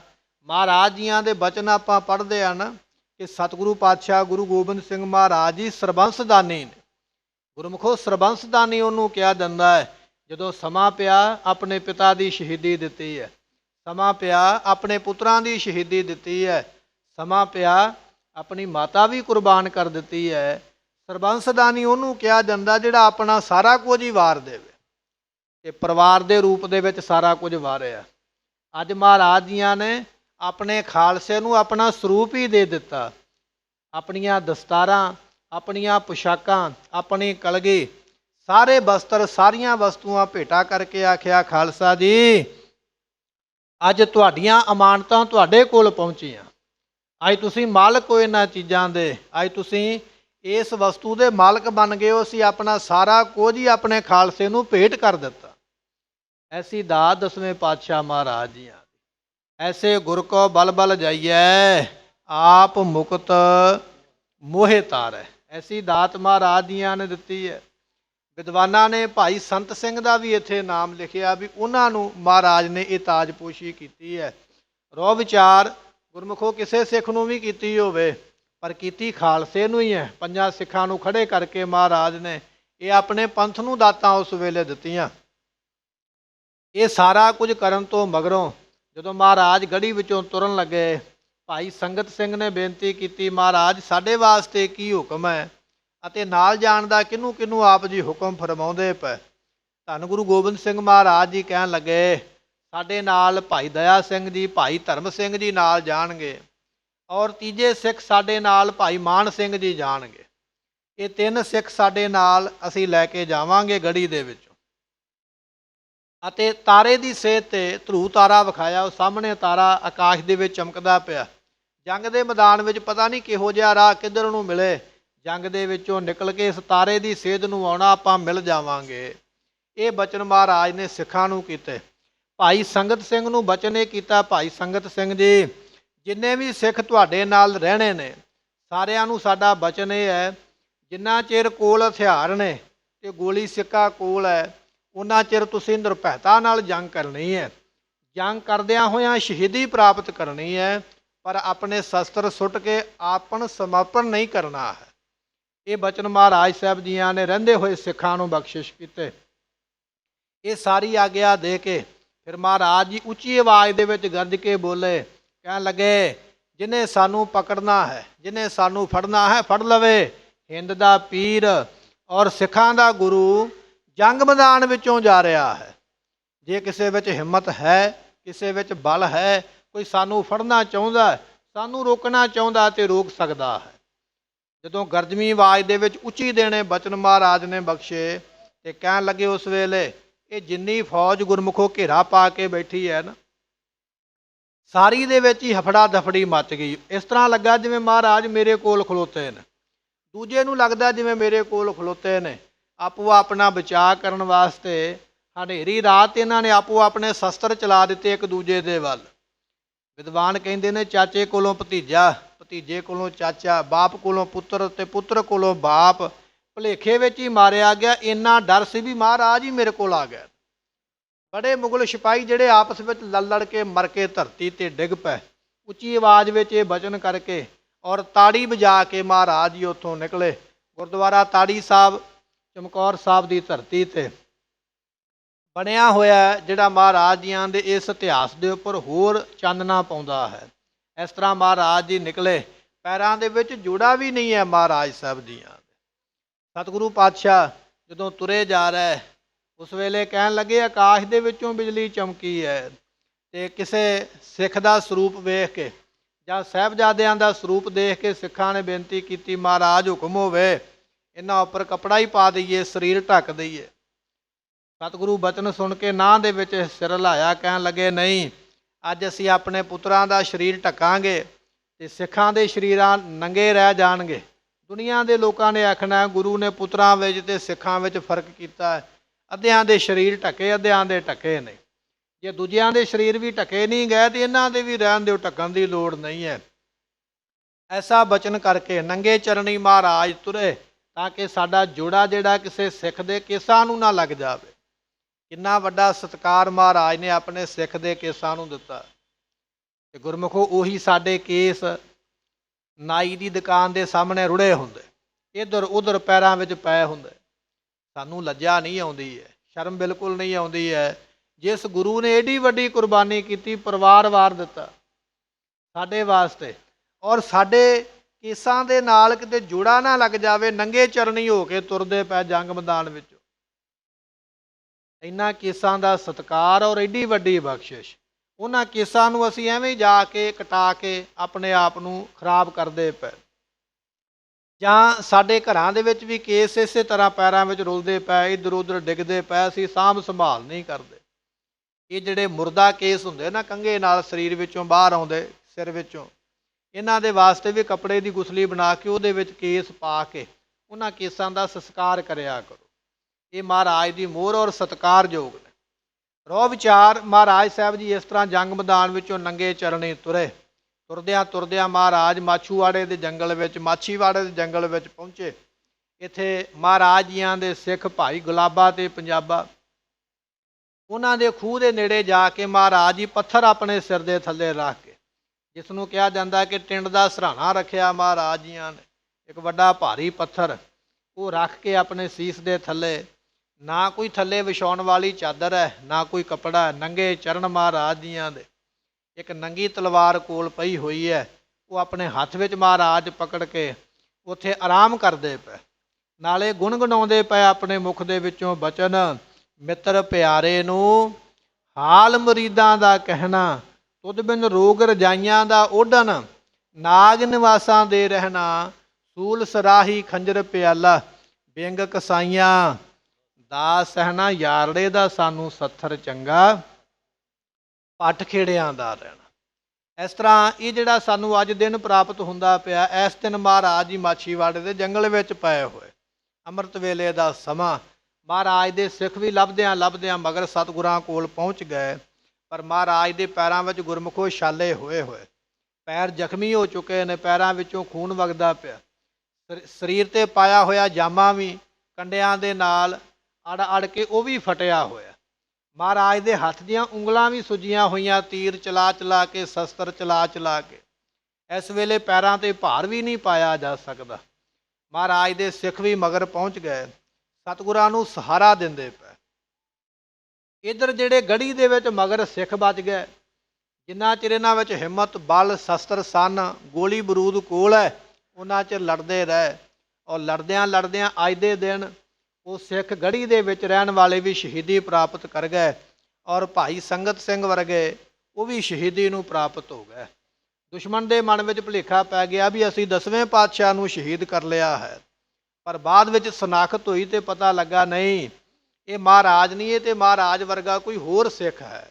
ਉਹਨੇ ਚਿਰ ਨੂੰ ਮਹਾਰਾਜ ਕਾਫੀ ਸਫ਼ਰ ਅੱਗੇ ਲੰਘ ਗਏ। ਹੁਣ ਇਸ ਤੋਂ ਅੱਗੇ ਮਹਾਰਾਜ ਨੇ ਕਿਵੇਂ ਕਿਵੇਂ ਕਿਹੜੇ ਕਿਹੜੇ ਕੌਤਕ ਕੀਤੇ, ਉਹ ਜਿਵੇਂ ਜਿਵੇਂ ਅੱਗੇ ਦਿਨ ਆਉਣਗੇ ਉਵੇਂ ਉਵੇਂ ਇਤਿਹਾਸ ਆਪਾਂ ਅੱਗੇ ਤੋਂ ਅੱਗੇ ਹਰ ਰੋਜ਼ ਸਰਵਣ ਕਰਾਂਗੇ। ਇਹ ਮਹਾਰਾਜ ਜੀਆਂ ਦੇ ਦਿਹਾੜੇ ਜਿਹੜੇ ਨੇ, ਗੁਰੂ ਕਿਆਂ ਸਿੱਖਾਂ ਦੇ ਸ਼ਹੀਦੀਆਂ ਦੇ ਦਿਹਾੜੇ ਚੱਲਦੇ ਪਏ, ਇਹ ਆਪਾਂ ਸਰਵਣ ਕਰਦੇ ਪਏ। ਮਹਾਰਾਜ ਰਹਿਮਤ ਕਰਨ, ਸਾਨੂੰ ਸਿੱਖੀ ਸਰੂਪ ਦੀਆਂ ਦਾਤਾਂ, ਨਾਮ ਬਾਣੀ ਦੀਆਂ ਦਾਤਾਂ, ਅੰਮ੍ਰਿਤ ਵੇਲੇ ਦੀਆਂ ਦਾਤਾਂ ਦੇ ਨਾਲ ਮਹਾਰਾਜ ਨਿਵਾਜ ਦੇਣ, ਇਹ ਸਾਡੇ ਤੇ ਕਿਰਪਾ ਕਰਨ। ਸਮੇਂ ਦੀ ਸਮਾਪਤੀ, ਭੁੱਲਾਂ ਚੁੱਕਾਂ ਦੀ ਮੁਆਫੀ, ਲੇਖਾ ਕਤਹਿ ਨ ਛੂਟੀ ਹੈ। ਹਾਰ ਬਖਸ਼